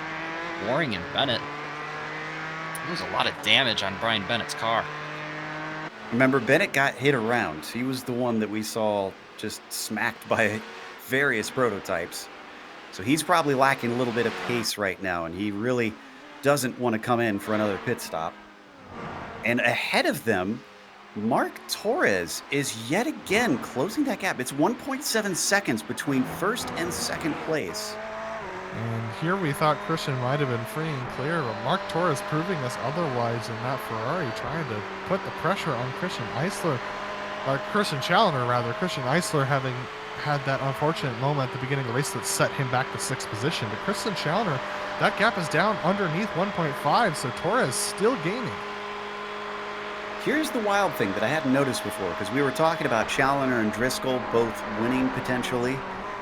Well, Worling, he's second in the points. So that's our top three in the points, leading each of their respective classes. So they would all not make any inroads on each other. Now, if Mark Torres is able to catch Challoner and pass him, his biggest fans right now are Worling and Driscoll, who are trying to try and get that gap down in the points. It's not an insignificant points difference either. It's a difference of, oh boy, quick math. It's a difference of about 60 plus points. So that would separate that points gap that would knock away that points gap by a decent amount. Yeah. So well, keep in mind that they lose 3 times the points they normally do because it's multi-class here, switching one position. So that is a big swing here today if he gets shuffled down in the second. You look, kinetic cars everywhere in this picture. Well, that's another thing to talk about, though, Dawson, is that these two drivers are both on kinetic. So if if they want to support Christian's challenge for the championship in the Americas Pros, Mark Torres might stay behind Christian just out of team tactics. Don't do it. Don't do it. Yeah, I don't know about that. There's not a lot of teammates that'll go along with that. Especially with the lead that Challenger has. I mean, if it is a team thing, it's kind of a case of as long as they finish 1-2, that's max points right there for them. And Kinetic, especially after being beaten out by Alliance for that team championship, they've got to be hungry, knowing that they were the one that were trying to beat them out in previous years. All right, 1.3 seconds back is Torres. This is just beginning to get into that part of the gap where you start to feel the draft just a little bit. And that's going to start to draw Torres in just a little bit on Challenger. Now, one thing I know about the Porsche is it pulls very well in that straight line and is fairly good through the corners. It's not as stable of a platform as the Ferrari through the corners, but David Hall now getting in between them. This might actually prove out to be a benefit a little bit for Torres, but he gets not a great exit. So Christian Challenger pulling out the gap to 1.5 seconds now. Taking a glance at LMP1 cars real quick. Herbier is the last one to need to pit. Now, we've mentioned it before. He's off strategy. Whoa! That's not a way to finish the race. It'd be a way to get finished in the race. Yeah. He had damage on that left rear panel for a second, but then iRacing took it away, so he should be okay. Boy, he cut that close. So anyways, he's in second. Oh, and he's going to miss Arnage. We've heard the drivers and the LMP1s talk about this, that the car understeers horribly at the end of a stint. Yeah, that's very true. And then it has a tendency to snap oversteer through the Porsche curves and through the Corvette curves as well. And this can make things very scary as an LMP1 driver. We saw it at the end of the European race where the LMP1s battling for the lead just were extremely loose through this sector, and you're seeing it now. You can see the car just kind of wobble a little bit under turning. So, oh man, it's trying to handle a ill-handling LMP1 car is worse than just about anything else because those cars are so reliant on the downforce to make the handling work for you. I don't think pit entry and yes. No need to push this on those old tires. He's safe to the end of this race. Take that last stop. Hall should easily inherit that second place. Now the question is Kuhn going to get by Leherbier? It'll be very close. I think they might be side by side, depending on if Kuhn really intercepts some bad traffic here. But doing some quick math, actually, I believe that Leherbier might be out a couple of seconds ahead of Kuhn. We'll see. Already, I can tell you that Hall is hitting the Ford chicane just as Leherbier hit his stall. He has to take the fuel first, then he should take the tires. If he doesn't take tires, I'll be gobsmacked. He doesn't. Wow. Okay then. Okay, never mind. He easily comes out ahead of Nick Kuhn. That gonna be enough? The timing and scoring needs to catch up here on the gap between them. It is quite large, and it's only 20 minutes, so he might actually be safe. If he can survive, Joe. I mean, you saw how sketchy it was going through the Porsche curves, and he's got another 20 minutes to go. That's okay. A decent amount of laps. Here's your gap. 19 seconds between them. So about a second a minute that he has got to start gaining on Leherbier just to catch him by the end of this race. So let's keep an eye on those lap times. We'll check in with them again. Driscoll, clearly the out-and-out likely winner of this race with a minute 52 gap over David Hall. Oh my goodness. That's over half a lap. And interesting to update, Mark Torres has fallen back from Christian Challenger. What was about 1.3 seconds last we checked is now up to 2.2. So Challenger catching just the traffic a little bit better on that last lap, was able to pull the gap more. But we'll see whether Mark Torres can catch it in some cleaner air. Board with Torres now watching from the roof. It's coming up to some of that traffic ahead of him. That is Antilli, who is within his own class. Excuse me, no, Antilli is within the prototypes, rather, so he is just going to disappear in the distance. Sounds like we're getting intel from some of the kinetic teammates off on the sidelines. Sounds like there are no team orders for kinetic. So it is have at it, boys. Just make sure you finish. Meanwhile, Adam Halleck and Eric Antilli, who we were mentioning before, are fighting for position. They just were passed by Michael Morley. And this is right up ahead of Christian Challenger, our leader in the GTLMs. And yeah, Adam Halleck and Eric Antilli really duking it out here as they go down towards Indianapolis. We give a nice slipstream to Antilli. We're watching There. That is Torres still on screen right now. Oh, and a swap for position as Antilli is going to go by Halleck for 9th. Yep, Antilli makes the pass. Halleck let off. He let him by there, so I think teammates just kind of... Sorry, we just had a big accident. David Warner just got hit by both Murphy and... Was that Driscoll? That might have been Driscoll. It was indeed. The leader in the LMP1. Oh, no. Smacked into him. Can he... Well, he's built the gap, and this is what you need it for. Driscoll coming up to the incident. And that is Warner. That is the number 78 who you saw tumbling. He just had a moment where he spun the car, and unfortunately it stopped in the middle of the road. Okay, so fortunately it appears that Driscoll is not down on top end speed, so I don't believe that he ended up collecting any damage from that. Direction, actually. I just watched it, and Warner pulled back onto the track in front of the leader.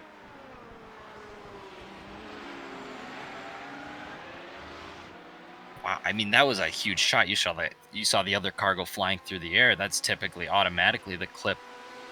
It's messed up, but luckily for him, and I think he would have been fine. He could have come in and used that quick repair and still been well ahead of David Hall. So it might have been a little bit of ghost contact between them. It would have, you know, he would have, if he would have been able to drive back to the pits himself, he would have been well ahead of David Hall. But if he had to take a tow, it's likely that Hall would have passed him even with the minute 52. Looked a little wide there through the final curve. He's going to bring it in. Coming in. So he did some damage. Well, why take the risk? I mean, if it's going to affect you, if it's going to make you more risky, if it's going to possibly cause you to get in an accident, might as well take the spare car that you've saved up to this point with 15 minutes left. It's worth taking your chances. Thanking his lucky stars for that spare car. Hall is actually only just now hitting Mulsanne. Mulsanne corner. The number 10 is a long, long ways back, and this should be instantaneous. Oh, he's taking tires too. I mean, might as well. I think he would have been able to make it to the end. We're going to take a look, though, at the battle for P6 in the LMP1. This is between Schmeier and Espity. And once again, a little bit of contact from the rear end. That's going to lock up the brakes for Espity, and he's got rear clip damage now. Yeah, and that was Chris Long, who just was caught out by the battle in front of him. Couldn't brake quick enough. Shoved both cars through the runoff in the Michelin chicane. And that's a really tough one. I mean, you look at the HPD braking zone. Chris Long was braking very early, so it was really rough for him to try and get that thing stopped in time. Luckily, he didn't lock up and run into the back of him even harder.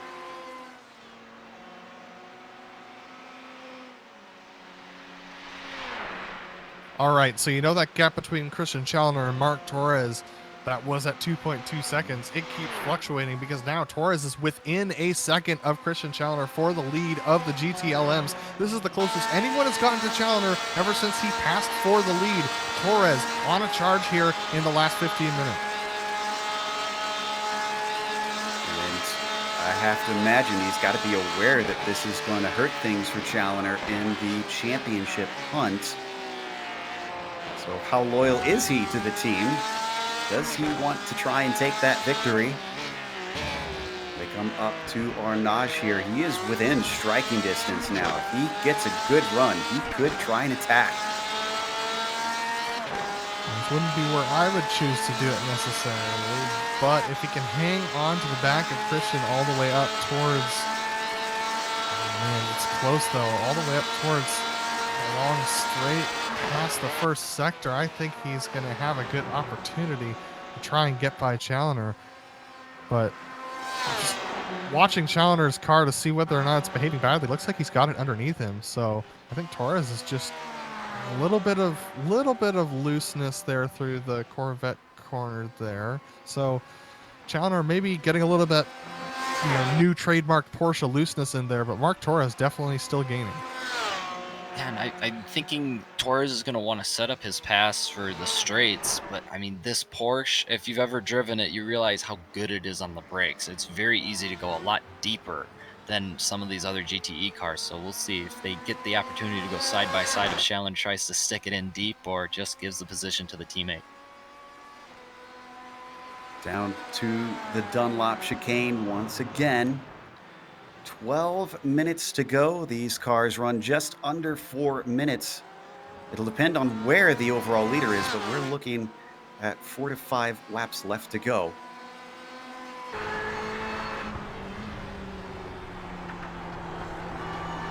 Riding on board with Mark Torres, looking over his shoulder. It has been a tight fight all race long, 2.5 hours. And it comes down to potentially just getting that one run to get him the shot.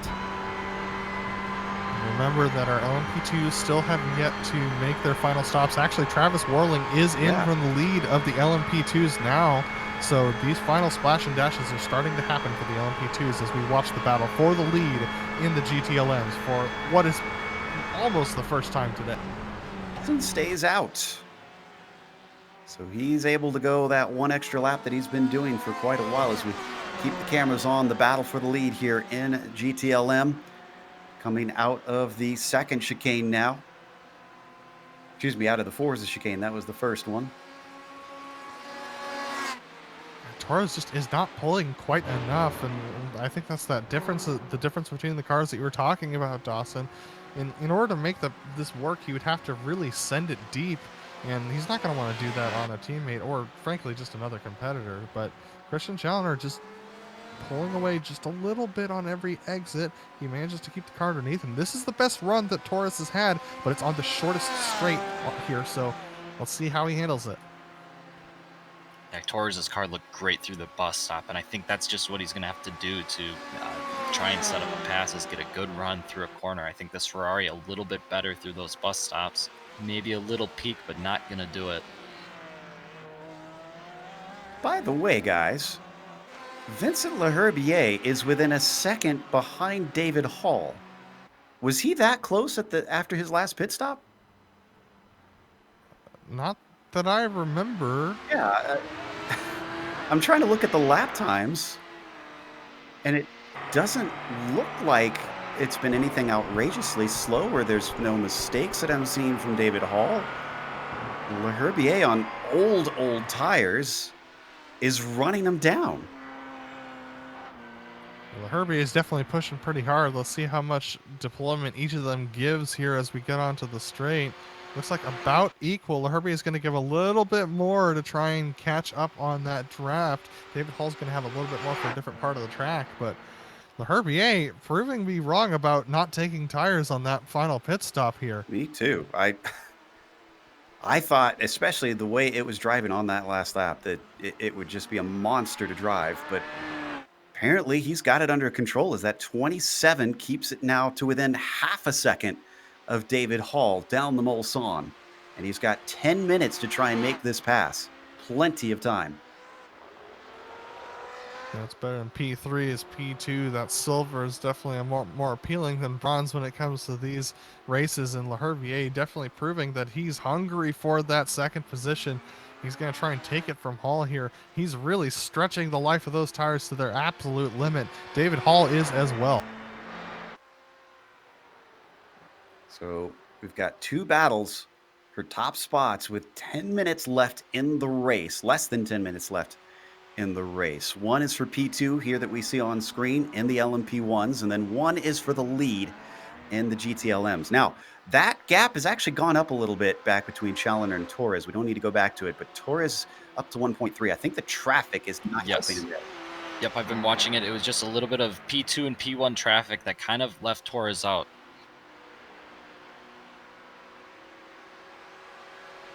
Now, Morley just took fourth away from Nick Kuhn as well.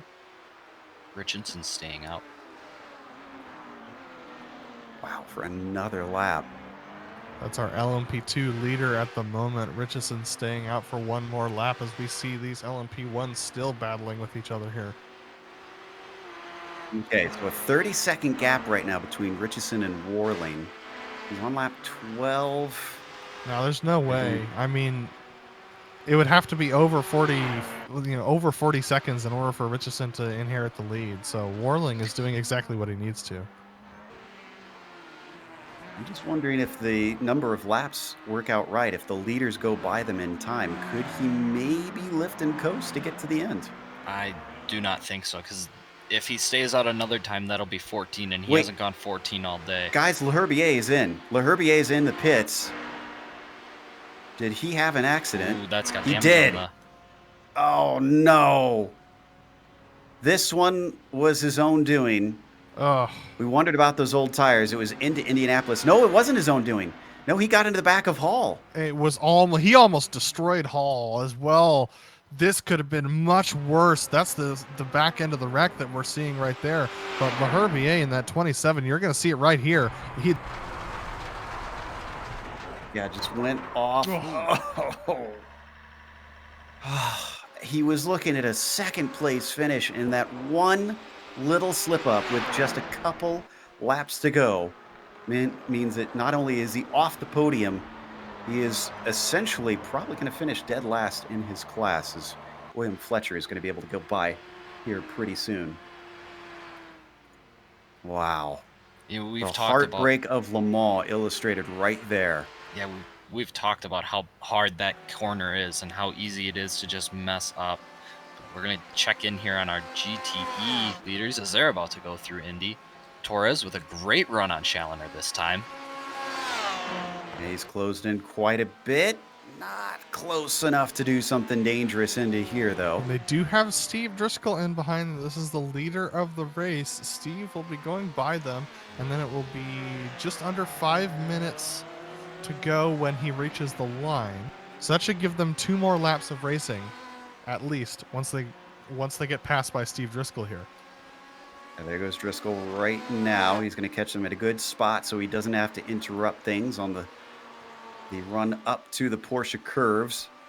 If you're wondering, Justin Richardson did get passed by Steve Driscoll on that lap. Justin is behind these guys on track. So Justin is going to be doing 1 less lap than he expected. Driscoll, I'm keeping an eye on when he crosses the line because it's 3.5. Yeah, you are correct, about two laps left. Yeah, Richardson is not going to be able to do 2 laps. I'll bet a lot of money on it. I think he's going to come in this time. But 15 laps is a very long stretch. Yeah, he is just coming out of the Porsche curves now. He's shortly behind our battle for the lead in the GTLMs. Yeah, and that gap has now shrunk down to 28 seconds between Richardson and Worling, so He's in. I think Worling's going to be well in Yeah, the there he clear. goes. And it's too bad because if he would have been able to stretch that just one extra lap, and then he could have stretched this one lap, he would have been good, and he might have won the race. Coulda, woulda, shoulda. There's a lot of ifs in racing, but in the end, it's where your car finishes when that checkered flag falls. Richardson taking his service warnings, just coming through now. Now, it's going to be a little bit of a quicker stop, though, for Justin, we should point out. With all the fuel that he saved going farther. It's not going to be quick enough, though, because Travis Worling just going by as Richardson continues to be in the pit lane, just now hitting the line and coming back out on the track. So Worling up ahead by about 10 seconds once everything works out. Yeah, that'll be too tough of an ask in about 2 Oh, laps. Oh, Mark Torres! No! Oh, and he's upside down. That was Brett Trocine that got into him. Oh, no. Even Christian is upset about that one, getting on the radio to express his displeasure seeing his teammate taken out. Oh, this did not need to happen. Oh, just a bad bounce. If he hadn't have turned over, he could have maybe taken this one home. Waring was a long, long ways back. So Andrew in the 336 now gets promoted up to second place. So I'm going to defend Trozen here. If you understand how these LMP1 cars work, that the KERS, it kicks in, and it really makes the car hard to turn. I'm afraid what happened was he got on that, and the car just didn't get out of the way like he wanted it to. A mistake nonetheless. Heartbreaker for Torres. That means third in that class will be Brian Bennett now. Going to Steve Driscoll with 1:18 left to go. Where is he right now? I think he's on the way to the Porsche curves. Yes, he is. So with 1:58 zipping by, this will definitely be his penultimate lap. He will cross the line and get the white flag this time by. Sadly, for our viewers as well, that actually robbed us of our last battle on track. Besides maybe Morley and Kuhn, they're still within about a second for third in the LMP1 class, so we'll keep an eye on that one. White flag out, though, for Steve Driscoll coming through the Ford chicane and out onto the pit straight. He's crossing his fingers that he doesn't have a Porsche situation, leading with a wide margin on the final lap. All he has to do is bring it home. And Nick Kuhn's been trying to catch up to Morley. Morley's been expending a lot of his boost down the Mulsanne straight, so Nick Kuhn might have more to expend here towards the end of the lap. Morley still extending a little bit there, but I'm just wondering when Morley's going to run out of boost, because Nick Kuhn has been getting pretty close by the time they get down to the start-finish line the last couple laps. They will be coming to 1 lap to go this time.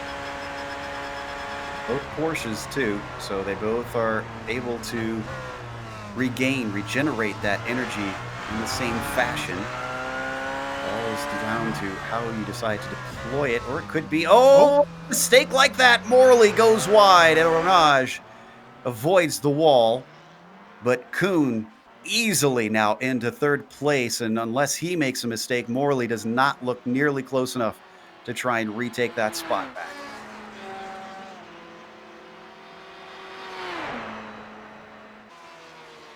Boy, our Naj has just been a sore spot for a number of these LMP1s. Yeah, you just put a little bit of pressure on your competitor, and every once in a while they'll make a mistake, and then you are able to zip by. Meanwhile, Steve Driscoll just came out of the Michelin chicane. And this is our leader in the GTLM, Christian Challoner. No, excuse me.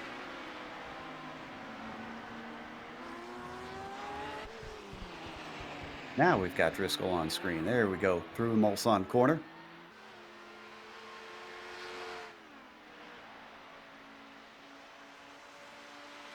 Got a little bit of a battle for 7th in the LMP2s. Terry Taylor and Lyndon Swaby, peg leg, trying to settle this position out.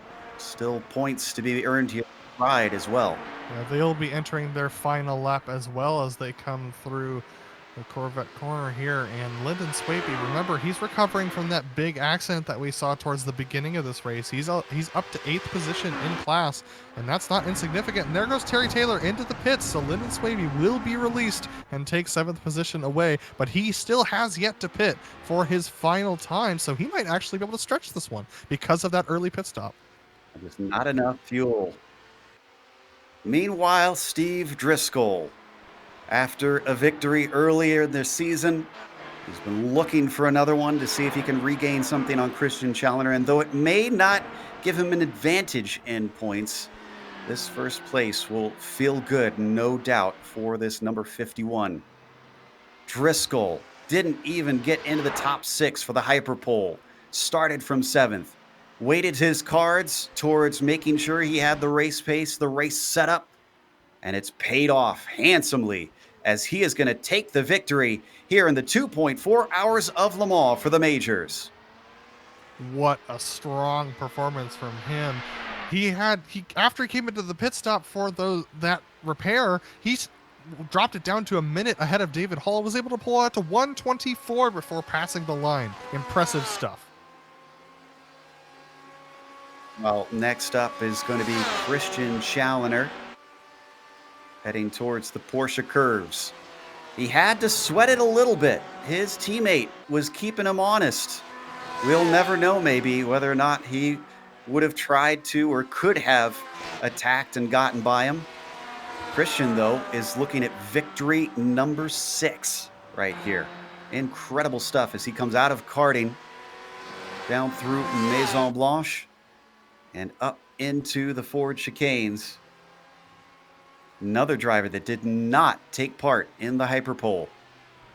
The 37 out of the final few corners after 2.4 hours. Victory in Le Mans for Christian Challenger. And then shortly after him, it is Travis Warling. Travis is one that had a little bit of luck himself with a lot of drama up at the front of this LMP2 class, but it comes down to keeping it on the road, and Travis Warling with a victory, another one with his 2nd win of the season. Big day for UDocs, taking P1 in both LMP1 and LMP2. We're going to take a look at the battle between Wade Hayes and Eric Smith. This is for 3rd place in LMP2. Wade Hayes gaining as much as he possibly can, but I'm not sure he's going to be quite close enough. Watch from on board Hayes here. Oh, he is pushing it, taking it right up to the edge. He wants to get on the podium. He wants to taste that champagne. And Eric Smith, who seems well cleared, doesn't look like he's going to give this one up. All he has to do is be tidy through this last couple of chicanes. There's 1, and there's 2. It's getting close, but not close enough. 3rd place for Eric Smith. Well done. Props to Wade Hayes for giving it a shot, though. That was tough stuff there. Bruce Perry's going to pull out that 19th spot as he comes across the line just ahead of Jason Wallace. Last of the drivers are coming across the line now. Don't really have any battles among them, unfortunately, as everybody's spread well apart. So as we watch Quinn come to the line himself, we're going to take it to a quick break here on the Global Sim Racing channel. We'll come back with the unofficial results as well as driver interviews. Stick around, because on screen you're going to see all the upcoming races here on GSRC.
Welcome back to Le Mans. Round 7 was a fascinating one here for the majors.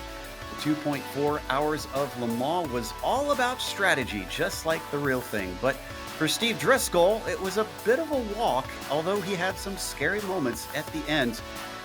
Had a bit of a run-in with some lap traffic trying to get back on track and still won by a minute and a half over the rest of the field after starting 7th on the grid. David Hall came home in second with Nick Kuhn rounding out the podium in that LMP1 class. Michael Morley with a 4th place, falling from 3rd. Unfortunately, a little bit of a run backwards for him with Jeff Schmeier taking P5.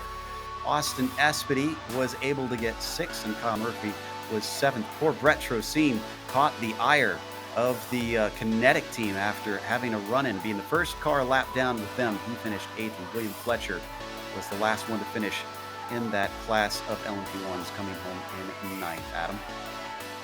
Travis Warling takes home the win today in the LMP2 class, a class that had many storylines, which are going to take a long time to summarize a little bit later. But Justin Richardson coming home in with that 2nd place, just a little bit off on the strategy, wasn't able to make that 2nd stint work quite to his liking, so he falls behind Travis Warling. Eric Smith comes home in 3rd place with Wade Hayes in 4th. That was very close coming to the line. Kevin Hill is going to come home in 5th with Liam Quinn having a tough day coming home in 6th spot. Lyndon Swavey is going to recover to 7th with Eric and Tilly in 8th, battling with Adam Halleck all day in 9th position. Chris Long is going to come home 10th with Terry Taylor 11th position. Brian Barnes is 12th. James Stacy 13th position after his wreck that happened coming through some of the chicanes back on the straight. Sean Duhamel is going to come home in the 14th spot with Dick Mueller recovering to 15th after his big wreck out of the lead, with Robert Terbox Jr. coming home in the 16th spot, Brian McGreevy 17th, Marcus Tracy 18th, and then Lynn and Wayne are going to round out your 17th and 18th positions, and Vincent Leherbier did not finish in his LMP1. Yeah, real heartbreaker for your P1 sitter there, Leherbier. But then we go into the GTLM. Christian Schallner put on a show in that Porsche, that kinetic Porsche, did a great job. Was maybe going to have a little bit of trouble finishing out there with his teammate, but we'll never know. Schallner going to be your winner today. Then Andrew Waring, Brian Bennett, Brian Strodbeck, Christian Essler, and then Mark Torres. You saw what happened on your screen, landing on his lid. It was a really rough race. Lionel Kalisto, he had a decent race, a very quiet one, a typical Lionel Kalisto race, but doing a good job coming in 37th overall. Then we had David Warner. We saw he had a rough race as well. Rob Gall, Johnny Nichols, Bruce Perry, Jason Willott, Jeremy Morrison, Tony Mendoza, and then we're into a bunch of people who sadly were unable to finish the race. Jimbo Pfeiffer, Brandon Harrison, Richard McClure, Mark Schindel, and the Salami Bob Beltrami going to round out your 49 car field. And we've got our winner ready to talk to us. Steve Driscoll joins us here in the booth. It has been quite a while, but it's also been familiar the last time that Steve won. He won another multi-class race, the Daytona 2.4. Steve, congratulations. It seems like these endurance multi-class races suit you. Yeah, thank you. Yeah, the UDOX team pulled together a pretty good couple weeks of practice here, and the multi-class race. And I think it just kind of spreads the talent level out a little bit, where everybody gets to choose a car they kind of like a little bit. I know Challenger went with the GTE, and Travis went to the HPD, but I love driving the LMP ones. The giggle switch is fun. That certainly looked like it was fun. But I don't know if you already saw, but it seems like even though you got maximum points out here today, it looks like you won't quite make the inroads that you wanted, with Challenger also winning down there. Does that make it sort of mixed feelings about this win? Oh, not at all. Challenger is in beast mode right now. He's pretty much unstoppable. So I'm just happy to keep pace with him. Hopefully, there's a track or two that he's not very awesome at, which I doubt. So I'm just trying to get all the points I can, and just try to battle Travis for P2 right now in the championship. So I'm happy. There's nothing to be taken away other than positive things right now. Seems like that. That's a good attitude to take about it. Well, let's talk about a bit of a scary moment, though. At the end of the race, well, I know we had a shock seeing you suddenly, what appeared to us, hit a car coming through the Michelin chicane after they tried to return to the track. How much damage did you actually have? Because we couldn't see any, but you did come in. Yeah, I had a 4X during that, and, I saw his car climb up over mine, and I felt the impact on the steering wheel, so I didn't know how bad it was. But I guess there was no damage because I came to the pits, and it wouldn't even let me take the fast repair, and there were no optionals, so I guess I kinda caught a break on that one, so, that's kinda payback for, Coda last year getting a disconnect while leading, so I'll take some good fortune. Sometimes the racing gods like to return that karma, I guess. So, well, again, congratulations. Anybody you want to thank for this win? Yeah, I just wanna thank the rest of the team, at, Unorthodox Racing, Direct Innovations, and also a shout out to my wife who, spent 2.5 months in bed with, COVID-19 and made it through, so, today's a pretty big win for me. Wow, that is, I'm glad to hear that she has pulled out the other side of that. And certainly our thoughts with her and you having to endure that. So that was Steve Driscoll, our winner, clearly having lots to be thankful for here today. Meanwhile, our winner in the LMP2s, it's going to be Travis Warling with Adam talking to him. Yeah, Travis, it definitely wasn't an uneventful day for you guys. One of the most storied classes that we've seen out on that track. And talk us through your win today. Yeah, hey guys. Yeah, it was very exciting, that's for sure. The first half of the race, I just couldn't get out of my own head, and I kept making mistake after mistake, and it just put me behind the eight ball. And during the second pit stop where I took tires, I just kind of sat there and refocused myself, and that seemed to help. And from there, I was able to kind of drive down Justin and Dick and kind of work my way towards them. Um, Justin especially was so fast, and it took everything I had just to get to him. And once I did, I knew he already had the fuel strategy down where he was two or three laps ahead of me when I had to pit. So once I got around him, I was just setting qualifying laps, just trying to get away. And luckily, it worked out. But that was one of the hardest races I've ever had to do. Props to Justin and Dick there at the beginning; they were just incredibly fast. And were you within vision to see Dick's accident? No, I wasn't. I only saw what looks like the end of it, where he was just kind of driving away. Yeah, I have absolutely no idea what happened with that. Yeah, just a tough break for him for sure. And then capitalizing on Justin's mistake there is what allowed you to pull away with the lead. And then Justin was on slightly different strategy with you. What was your thought for strategy going into this race? So my plan, pretty much the entire week, was just a traditional three stop, taking tires in the middle, and then a short dash at the end. I had tried to maybe cut out that last stop, and I couldn't find the pace to do it. Um, so yeah, I was more of a traditional strategy, I think, not compared to Justin, where he was saving quite a bit of fuel throughout the race, it looked like. Yeah, definitely. So one final question for you. That's two class wins for UDocs. How happy are you guys in that paddock back there?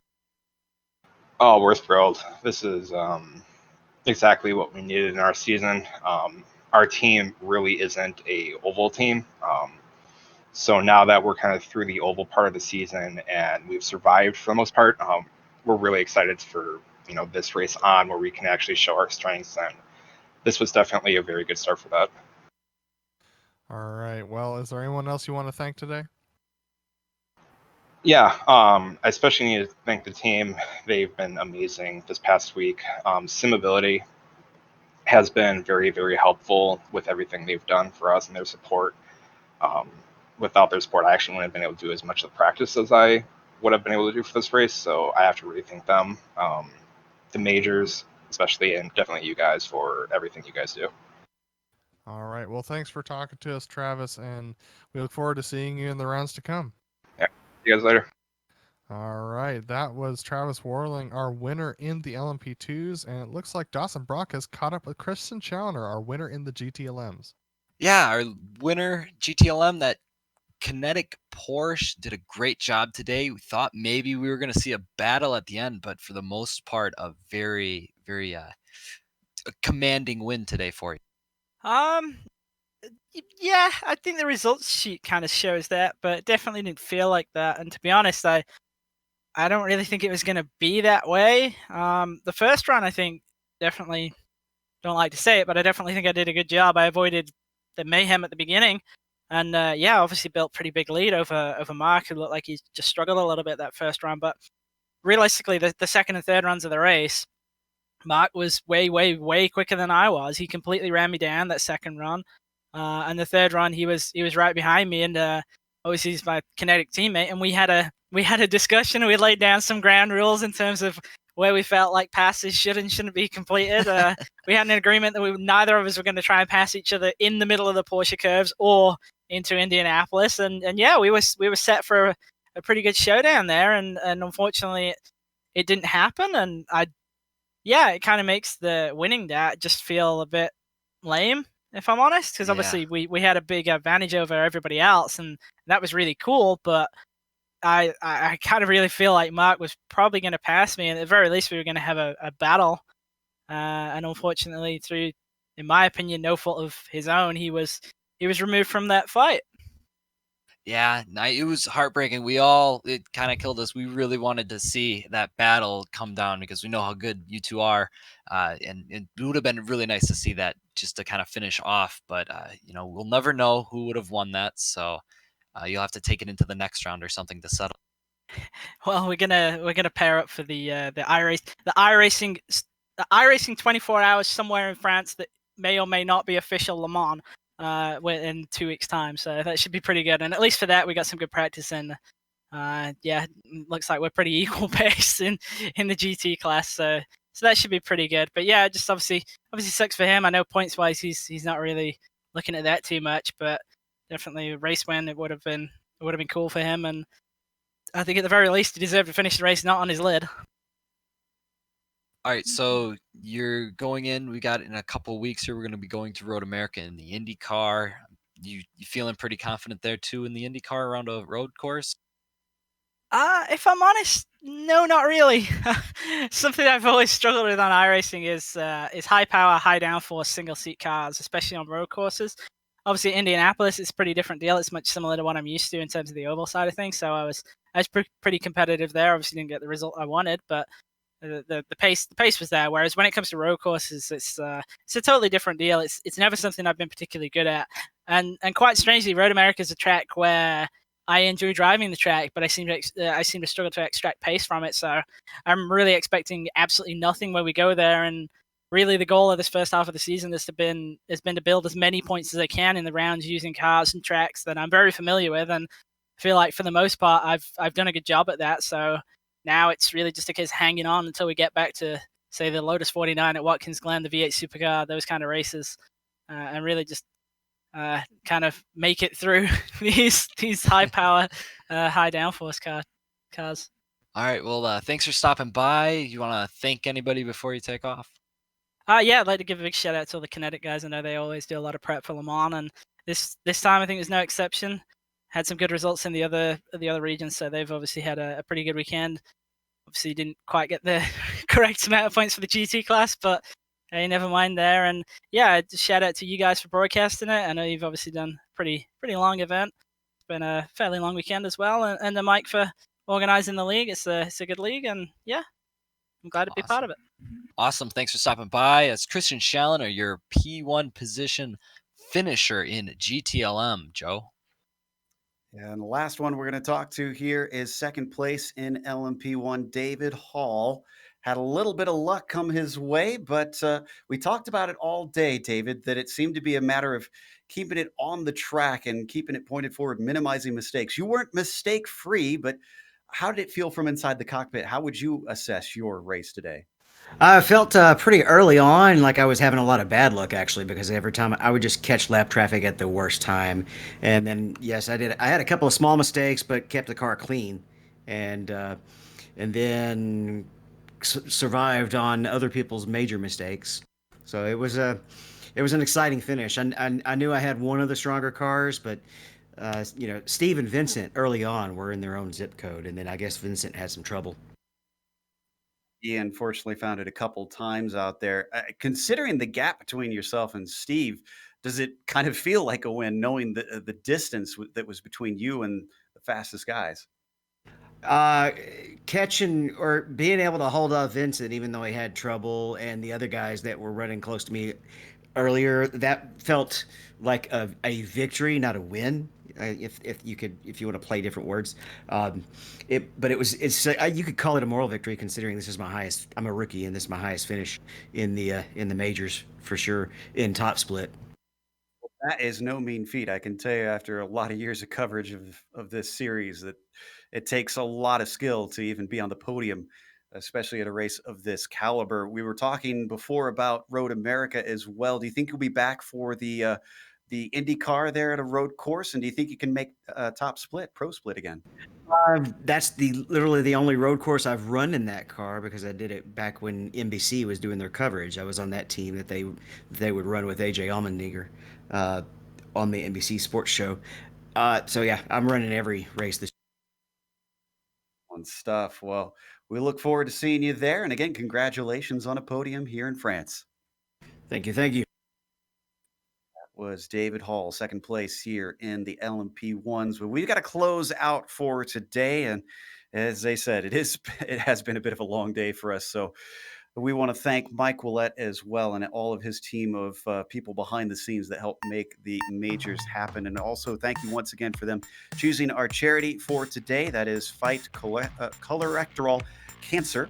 That is at the link that we have below in the YouTube description if you want to help donate to that. Thanks to iRacing for putting us on IESN. And thank you to the companies that provide the software and the hardware for our broadcast. We've got them listed here on your screen.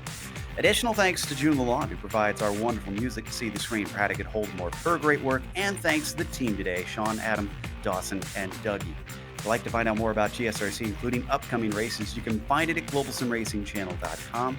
Also, check out our social media on Twitter, where it's at GSR Channel, our Facebook at Global Sim Racing Channel, and Instagram at GSRC_Graham. We've got a merchandise store also linked in the description below if you want to check out any of the swag that we have for sale. And as we mentioned, we are going to Road America next round. That'll be a little bit later this month, Sunday, June 28th at 7:45 p.m. Eastern. We have upcoming races for other series listed on the screen, so check those out and mark them down on your calendar. But until next time, race clean, race hard. See you on the track.